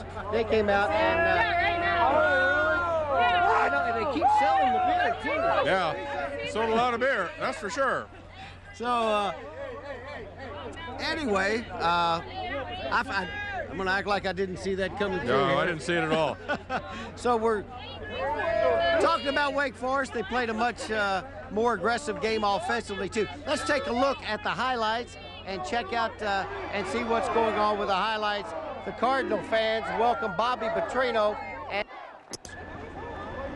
Bobby Petrino and the Cardinals came off the bus, and Colby Smith, he's ready to go to work, so let's go off to the field. And the Cards moving on their first possession, but freshman Anthony Allen turned it over on a fumble. Wake Forest hit the scoreboard first, and they did it with a field goal. It was right through the uprights by Sam Swank, and Wake Forest took a 3-0 lead in this game. An early, a little surprising there. The Cardinals moved the ball 61 yards on their next possession, and they tied the game on the Art Carmody field goal, so it's 3-3. Again, as we were talking about, Don, low-scoring affair to get rolling here. Cards took the lead at the half on a little bit of trickery. Brohm to former Georgia Tech quarterback Patrick Carter, and the flanker pass then throws to Anthony Allen, and the Cards lead 10-3 at halftime. Wake scored early in the third quarter to tie this matchup up at 10 apiece. The Cardinals had too many weapons. Anthony Allen hit the end zone to put the Cards ahead 17-13. Then Brock Bolin goes 18 yards in the fourth quarter. The touchdown put Louisville ahead 24-13. That's the final score. Louisville wins the contest 24-13. And after the matchup, find out that Brian Brohm is the most valuable player, most outstanding player in the game, over 300 yards passing. I guess when you do that, you should be voted. It's a pretty fair day. He's with good company. Only Matt Leinart of USC and Tom Brady, when he was with Michigan, have thrown for more yards in the Orange Bowl than Brian Brohm, that's pretty good company. It really is. A couple of guys that we need to point out. Harry Douglas caught some passes, did a great job out there, 165 yards receiving. And Colby Smith really ran the ball as good as I've seen him run, as hard as I've seen him run. He was running east and west really hard. He was going after it.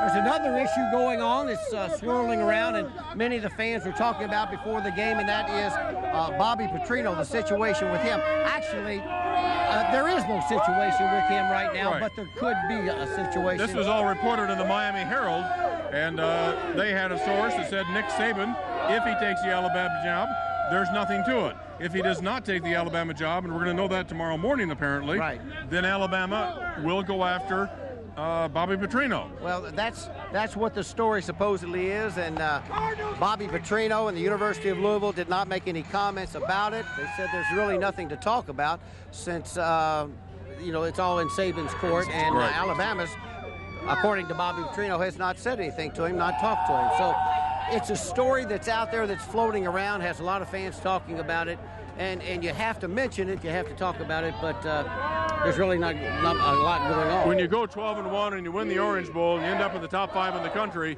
the head coach, if he's a young guy, he's going to be courted. He certainly is, and that's the situation. People are interested in Bobby Petrino, and I'll tell you what, when you win the Orange Bowl and you go 12-1, you get fans like these behind you. We didn't used to have that. We didn't used to have this in the old Cardinal Stadium when we played Murray in Eastern Kentucky. Let's go back now to the studio, and we'll have more today in sports. All right, thanks, guys. Getting a little concerned about what could happen behind you there. Well, thousands of Cardinal fans are celebrating in Miami tonight, as we've seen, but not everyone can make it to Florida to enjoy the big game. Fox 41's Derek Scott joins us live from the Cardinal Hall of Fame Cafe, where hundreds of Cards fans gathered earlier to experience a game they won't soon forget, but seems a little quieter now, Derek.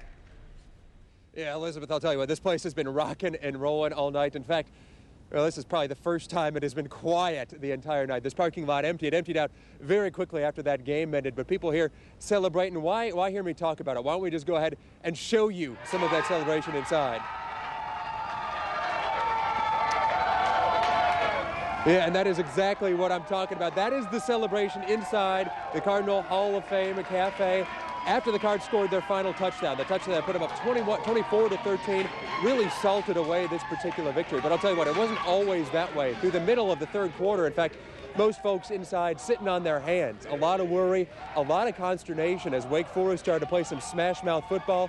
But come the fourth quarter, Cards really turned on the Jets, pulled away for that relatively convincing win, given the fact that it was nip and tuck very close throughout. It's a victory that's got fans not only celebrating tonight, but really looking forward to, as we talk to them, really looking forward to what this means for the Cards' future. Let's hear what they have to say. One is a unit, man. It was a tough game. You know, we was kind of slacking a little bit, but, you know, we played Cardinal football in the third and fourth quarter, and we won as a team.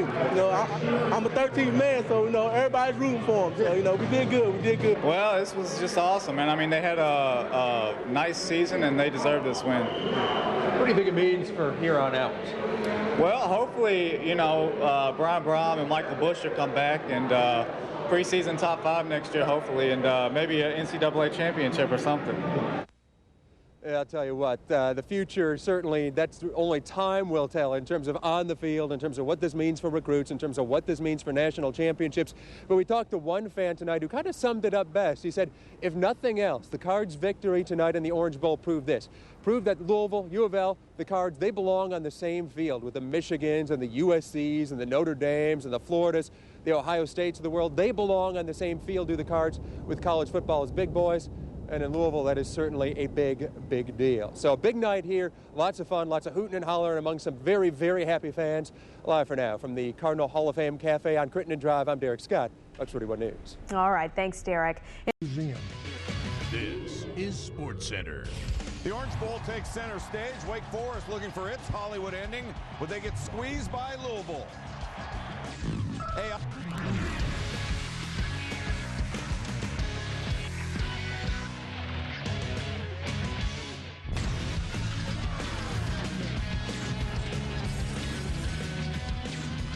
How's it? Welcome to SportsCenter alongside Scott Van Pelt. I'm Neil Everett. We're still buzzing over Boise State, another Cinderfella taking his shot. There has never been a more unlikely winner from a BCS conference than Wake Forest. Third smallest college in Division I, capping off their magical season in the Orange Bowl against Louisville. And how about the king, the greatest, and Dwayne Wade? Opening ceremonies from the Orange Bowl. Of course, Wake Forest graduate Arnold Palmer, Muhammad Ali, a son from Louisville. The Cardinal offense is fantastic, but they were slow going. And, you know, it's not like Coach Petrino just saw Boise State and said, hey, let's try some wacky stuff. This Cardinal offense has been innovative for years. Here, Brian Brohm to Patrick Carter to Anthony Allen. Touchdown, Louisville on top 10-3. Late second quarter, Wake Forest moving, trying to get the tying score before the half. And Kenneth Moore had a good game, fumbles it. It was reviewed. It was a really close call, but it looks like the right call was made. Louisville leads by 7 at the half. Third quarter, the Deacons trying to tie it up. And what a story they have in Riley Skinner. This freshman has been unbelievable. He's from Jacksonville. He throws for 272. Nate Morton ties it up. Jim Grove's team fighting back. It's 10-10 to John Abate, the great defender of the Demon Deacons. We turned the corner for Wake Forest football this year. Yes, you did. And Kenneth Moore helps turn the tide of this game, perhaps. Moves it down deep into Louisville territory, and Wake Forest gets a field goal. They lead 13-10, but you cannot keep this Cardinal offense down forever. Brohm, swing pass to Colby Smith, playing his final game for the Cards. Big run after the catch. Brohm throws for 312. Same drive. It's Allen, who earlier caught the pass on the other end of that trick play, doing what he does normally, short yardage, pulling it in.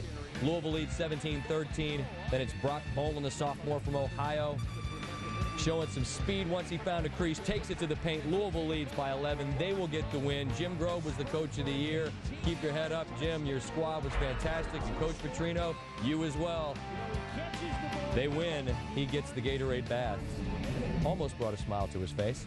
Brian Brohm, the MVP. Only Tom Brady and Matt Leinart ever threw for more in the Orange Bowl. On the prospect of saying no for now to the NFL, the junior Brohm says, looks very appealing right now. We got a great team coming back. It'd be hard to pass up. The win by Louisville in the Orange Bowl makes the Big East 4-0 in bowl games. This Big East conference that was much maligned a year ago didn't lose a bowl. They clinched the Bowl Challenge Cup for their conference. That's later in this show. Orange Bowl, Louisville, Wake Forest. Louisville goes to the trick play. Patrick Carter gets the pitch, and he chucks it up to Anthony Allen. Touchdown, Cardinals. Deacon defense was stingy, but in the end, that Louisville offense prevailed, 24-13. At number 5, Temple Duke. And now, Fox 41 Sports. It took a while, but U of L finally put away Wake Forest to claim the Orange Bowl title. Sports director Gary Montgomery was there to see it at Dolphin Stadium and joins us again live to tell us how the Cards did it. Hello, Gary. Hello, Tom. This time I hope there are no Cardinal fans racing in front of us. We're going to do those highlights again. They want that one more year for Brohm and for Bush. We'll find out. Let's go to the highlights and check it out. The Cardinals showed up in the big bus, and the Cardinal fans welcomed Coach Bobby Petrino, and Colby Smith came walking by. He was ready to go to work. He had a big game tonight against Wake Forest. The Cards were moving on the first possession, but freshman Anthony Allen turned it over, put it on the ground, fumbled it away. Wake took over. Wake Forest hit the scoreboard first, and they did it on this field goal connection right through the uprights by Sam Swank. 3-0. Wake Forest took the early lead in this game. The Cardinals moved the ball 61 yards on their next possession, and they tied the game on the Art Carmody field goal, all knotted up at 3-3. The Cardinals took the lead at the half on this little bit of trickery from Coach Bobby Petrino. Brohm to former Georgia Tech quarterback Patrick Carter. The flanker pass, Carter finding Anthony Allen, and the Cards led 10-3 at the intermission. Wake scored early in the third quarter to tie this game up at 10, but the Cardinals had too many weapons tonight in this matchup. Anthony Allen get the end zone to put Louisville ahead 17-13. They put him ahead for keeps. Then Brock Boland goes 18 yards in the fourth quarter. The touchdown put Louisville ahead 24-13, and that was the final. The Louisville Cardinals knocking off Wake Forest 24-13. Brian Brohm was named the most valuable player in the game. 311 yards through the air, an outstanding game for Brian Brohm. But we also have to mention Harry Douglas. He caught some passes, 165 total yards in the air tonight for Harry Douglas. And Colby Smith had a great game. Just really ran the ball, ran extremely hard, and they had a good ground game for the Cardinals tonight. Amobi Okoye on defense had some sacks, some tackles behind the line of scrimmage, an outstanding victory for the Louisville Cardinals, maybe the biggest in their history. They'll probably end up being ranked in the top 5, maybe number 5, could be number 4, but maybe number 5 in the final season poll. Hey, we're going to come back to Miami in just a minute. Don Schroeder and I will kind of wrap it up from down here in Miami, and we'll hear from my friends again. Go! See you in a minute.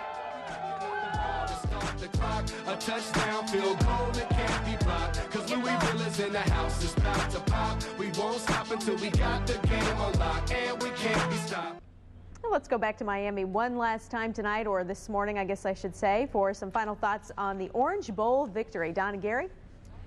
Elizabeth, for Tom Jurich and the University of Louisville athletic staff, the coaching staff, this is the culmination of a lot of work and a lot of dreams over the last 20 years, dating all the way back to '85 when Howard Schnellenberger came aboard. Yeah, and they don't think they've stopped here. They think there's a lot more out there. The national championship, those are the words that they use in and around the football complex.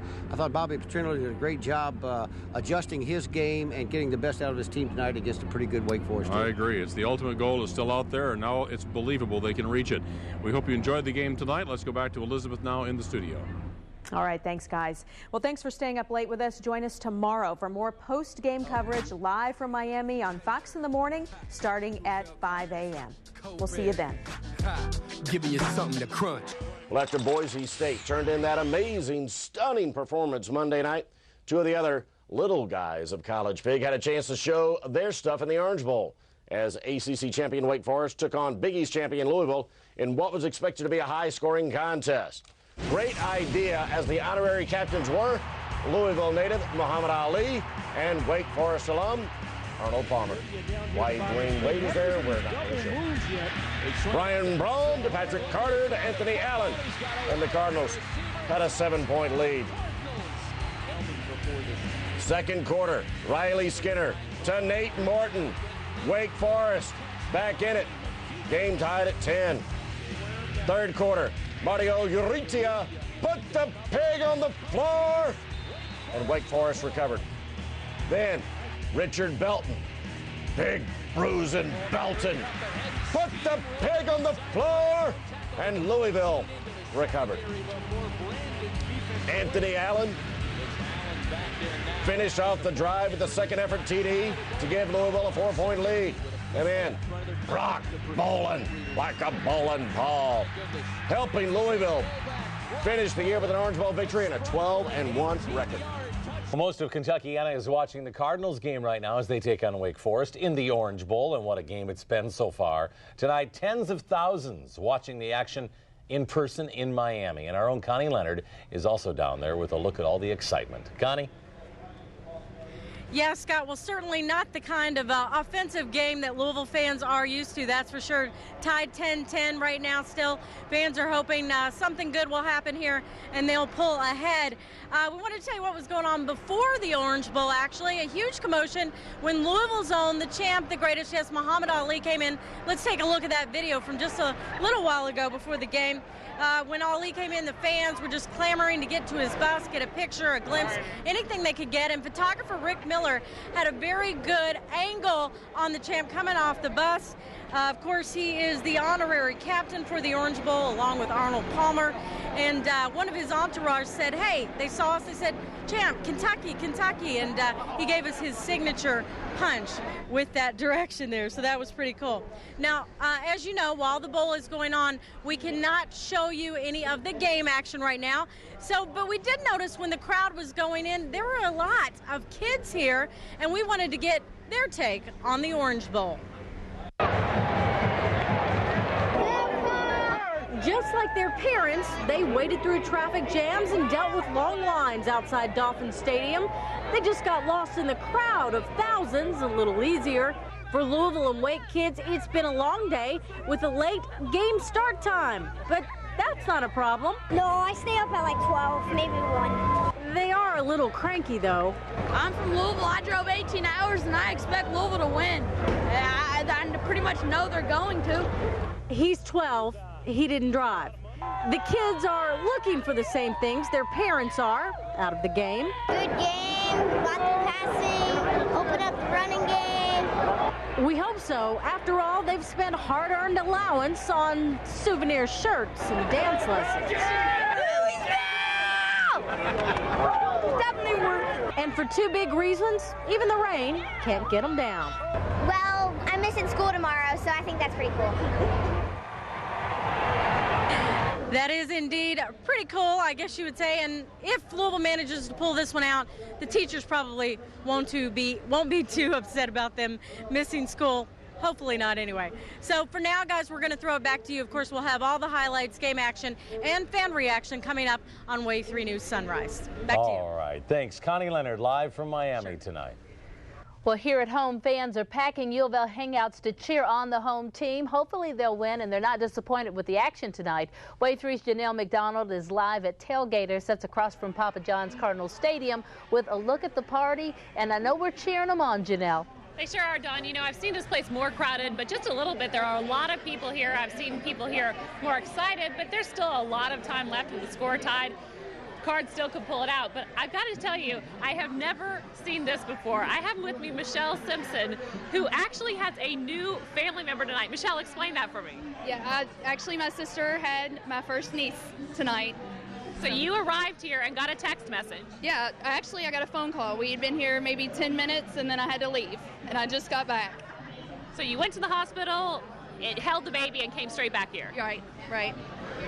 Tell me, I mean, most people would want to stay with their sister. Why come back? Yeah, I came back, one, just because she was tired and needed a rest, and two, I had to support the Cards.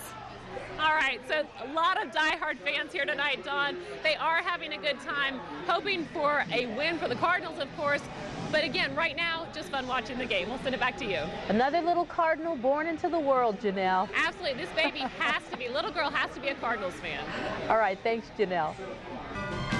Cards not only have a great year going, but they also have 3 players that could decide to leave early. That's kind of stars a team like this usually has, Get to the NFL, do their thing. Yeah, it could be a huge blow, or get all 3 back, and man, what shape they'd be in for next year. Top 5, right? I guarantee it.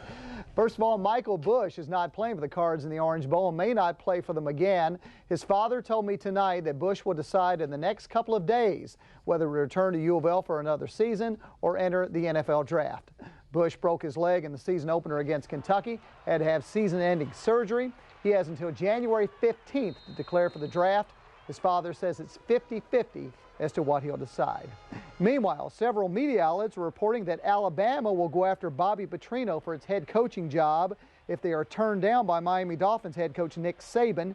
Petrino released a statement a few weeks back saying that he's not interested in any other coaching position. Well, on the scoreboard tonight, Cards are winning in the fourth quarter, but a lot closer than a lot of folks thought. U of L 17-13 over Wake Forest. Still a lot of time to play in the fourth period. This is huge. It's just another step in the direction towards ultimately reaching that goal of a national title. And we not only got to a BCS bowl game, but I think it's huge that we came in here and we won it. Well, the sweet taste of victory right now at 5. The Cards will return to Louisville today with a BCS trophy to display. Also could. All right, well, the Cards, of course, flying high this morning. U of L's football team defeated Wake Forest in the Orange Bowl late last night, Louisville's first major bowl win in 15 years. And in our big story at 5, Fred Cowgill joins us live from Dolphin Stadium, where I'm sure they're still partying, probably. Or maybe not. Fred? Maybe not. Well, we're still here. There you go. There you go.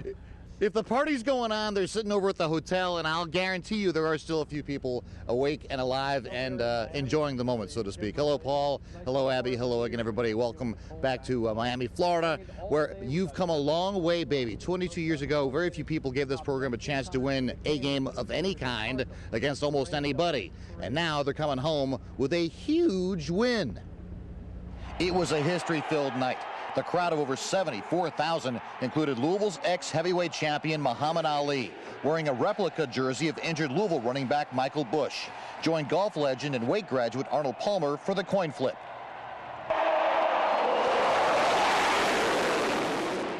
With 14 minutes left in the game, U of L's highly ranked offense had just 10 points and was down by 3. Then lived up to the motto of finishing. A touchdown drive of 81 yards included a 25-yard pass between Brohm and Colby Smith. Then, on its next possession, a touchdown drive of 71 yards, which included a 22-yard pass between Brohm and Harry Douglas. Brohm was the MVP with over 300 yards, the third most in Orange Bowl history. Douglas had almost 200 yards. The 24-13 final gave the Cards and head coach Bobby Petrino a first-ever 12-win season and first victory in a major postseason game since the 1991 Fiesta Bowl, and a first-ever BCS win. I can't tell you how proud I am of our football team. It was a hard-fought game. You know, we've been talking for a long time about finishing, and we're certainly real proud of the fact that we won the game in the fourth quarter. This is huge. It's just, you know, another step in the direction towards, you know, ultimately reaching that goal of a national title. And, you know, we not only got to a BCS bowl game, but I think it's huge that we came in here and we won it. And it's good for, you know, all the guys on the team coming back. And we all know how to do it now. We've all been here, been on the big stage, and it's a great experience for everybody. And the punchline to this story, the Big East, the league that everybody wanted to kick out of the BCS, is 4-0 in postseason play. From Miami, Florida, I'm Fred Cowgill, WLKY News Channel 32 Sports.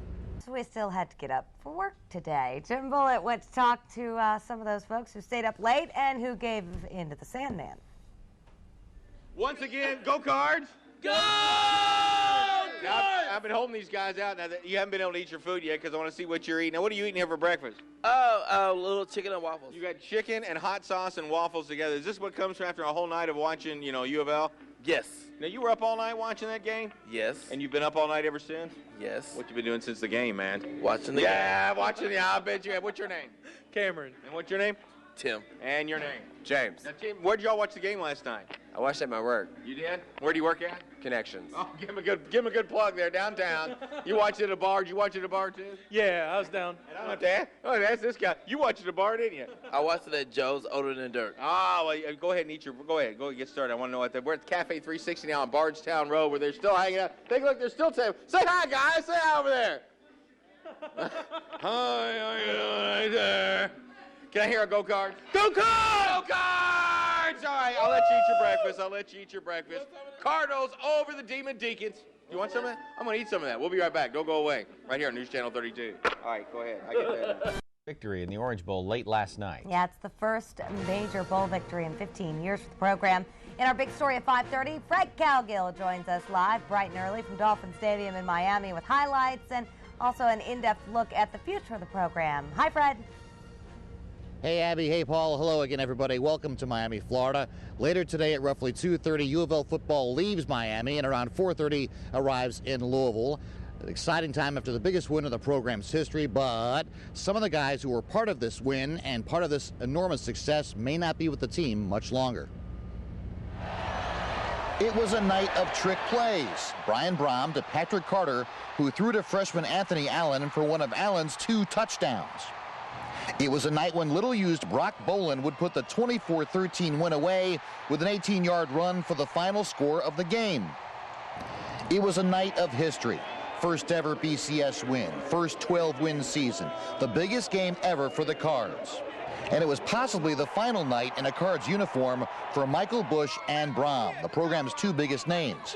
Bush is a record-setting senior who missed 11 games with a broken leg.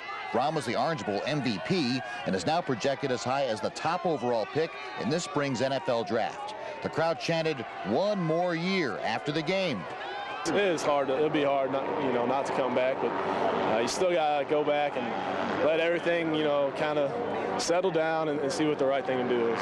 And once again, head coach Bobby Petrino has been connected to the same job at Alabama, a backup candidate if the Dolphins' Nick Saban doesn't take it.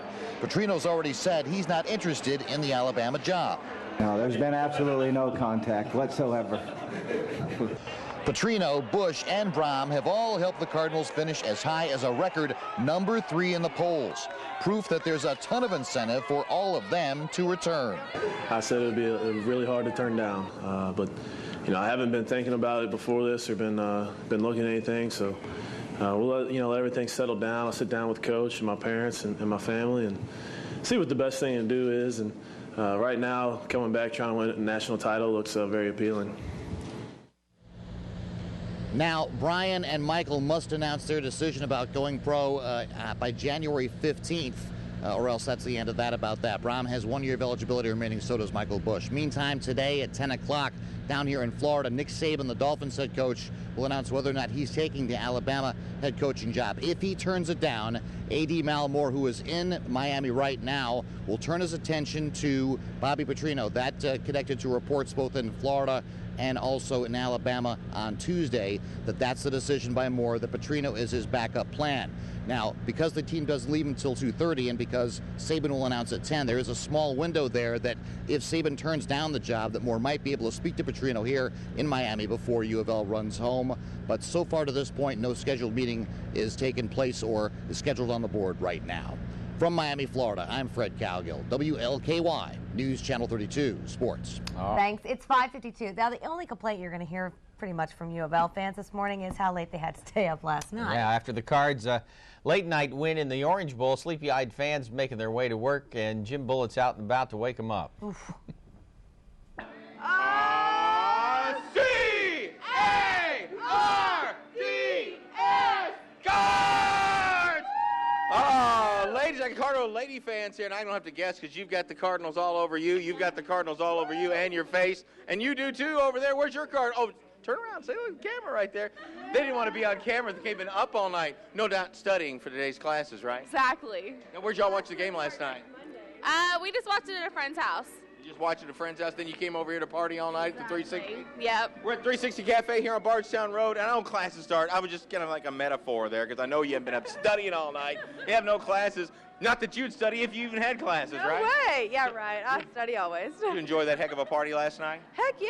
Well, turn around and say good morning to Paul and Abby. Say, hey, Paul, and say, go Cards. Go Cards. Now we're going back to the demure laid-back one with the cigarette. You don't want anybody to see you're smoking your cigarette. Is that it?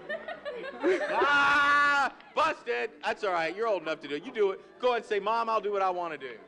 Mom, I'll do whatever I want to do. And then give me a go Card. Go Cards. Go Cards. Don't worry. She's happy because they won the Orange Bowl. We'll be right back. We're going to head on down the road up to Highland Coffee and see what's happening there and talk to some people about that big Cardinal victory. You want to do it one more time? C-A-R-D-S. Wow.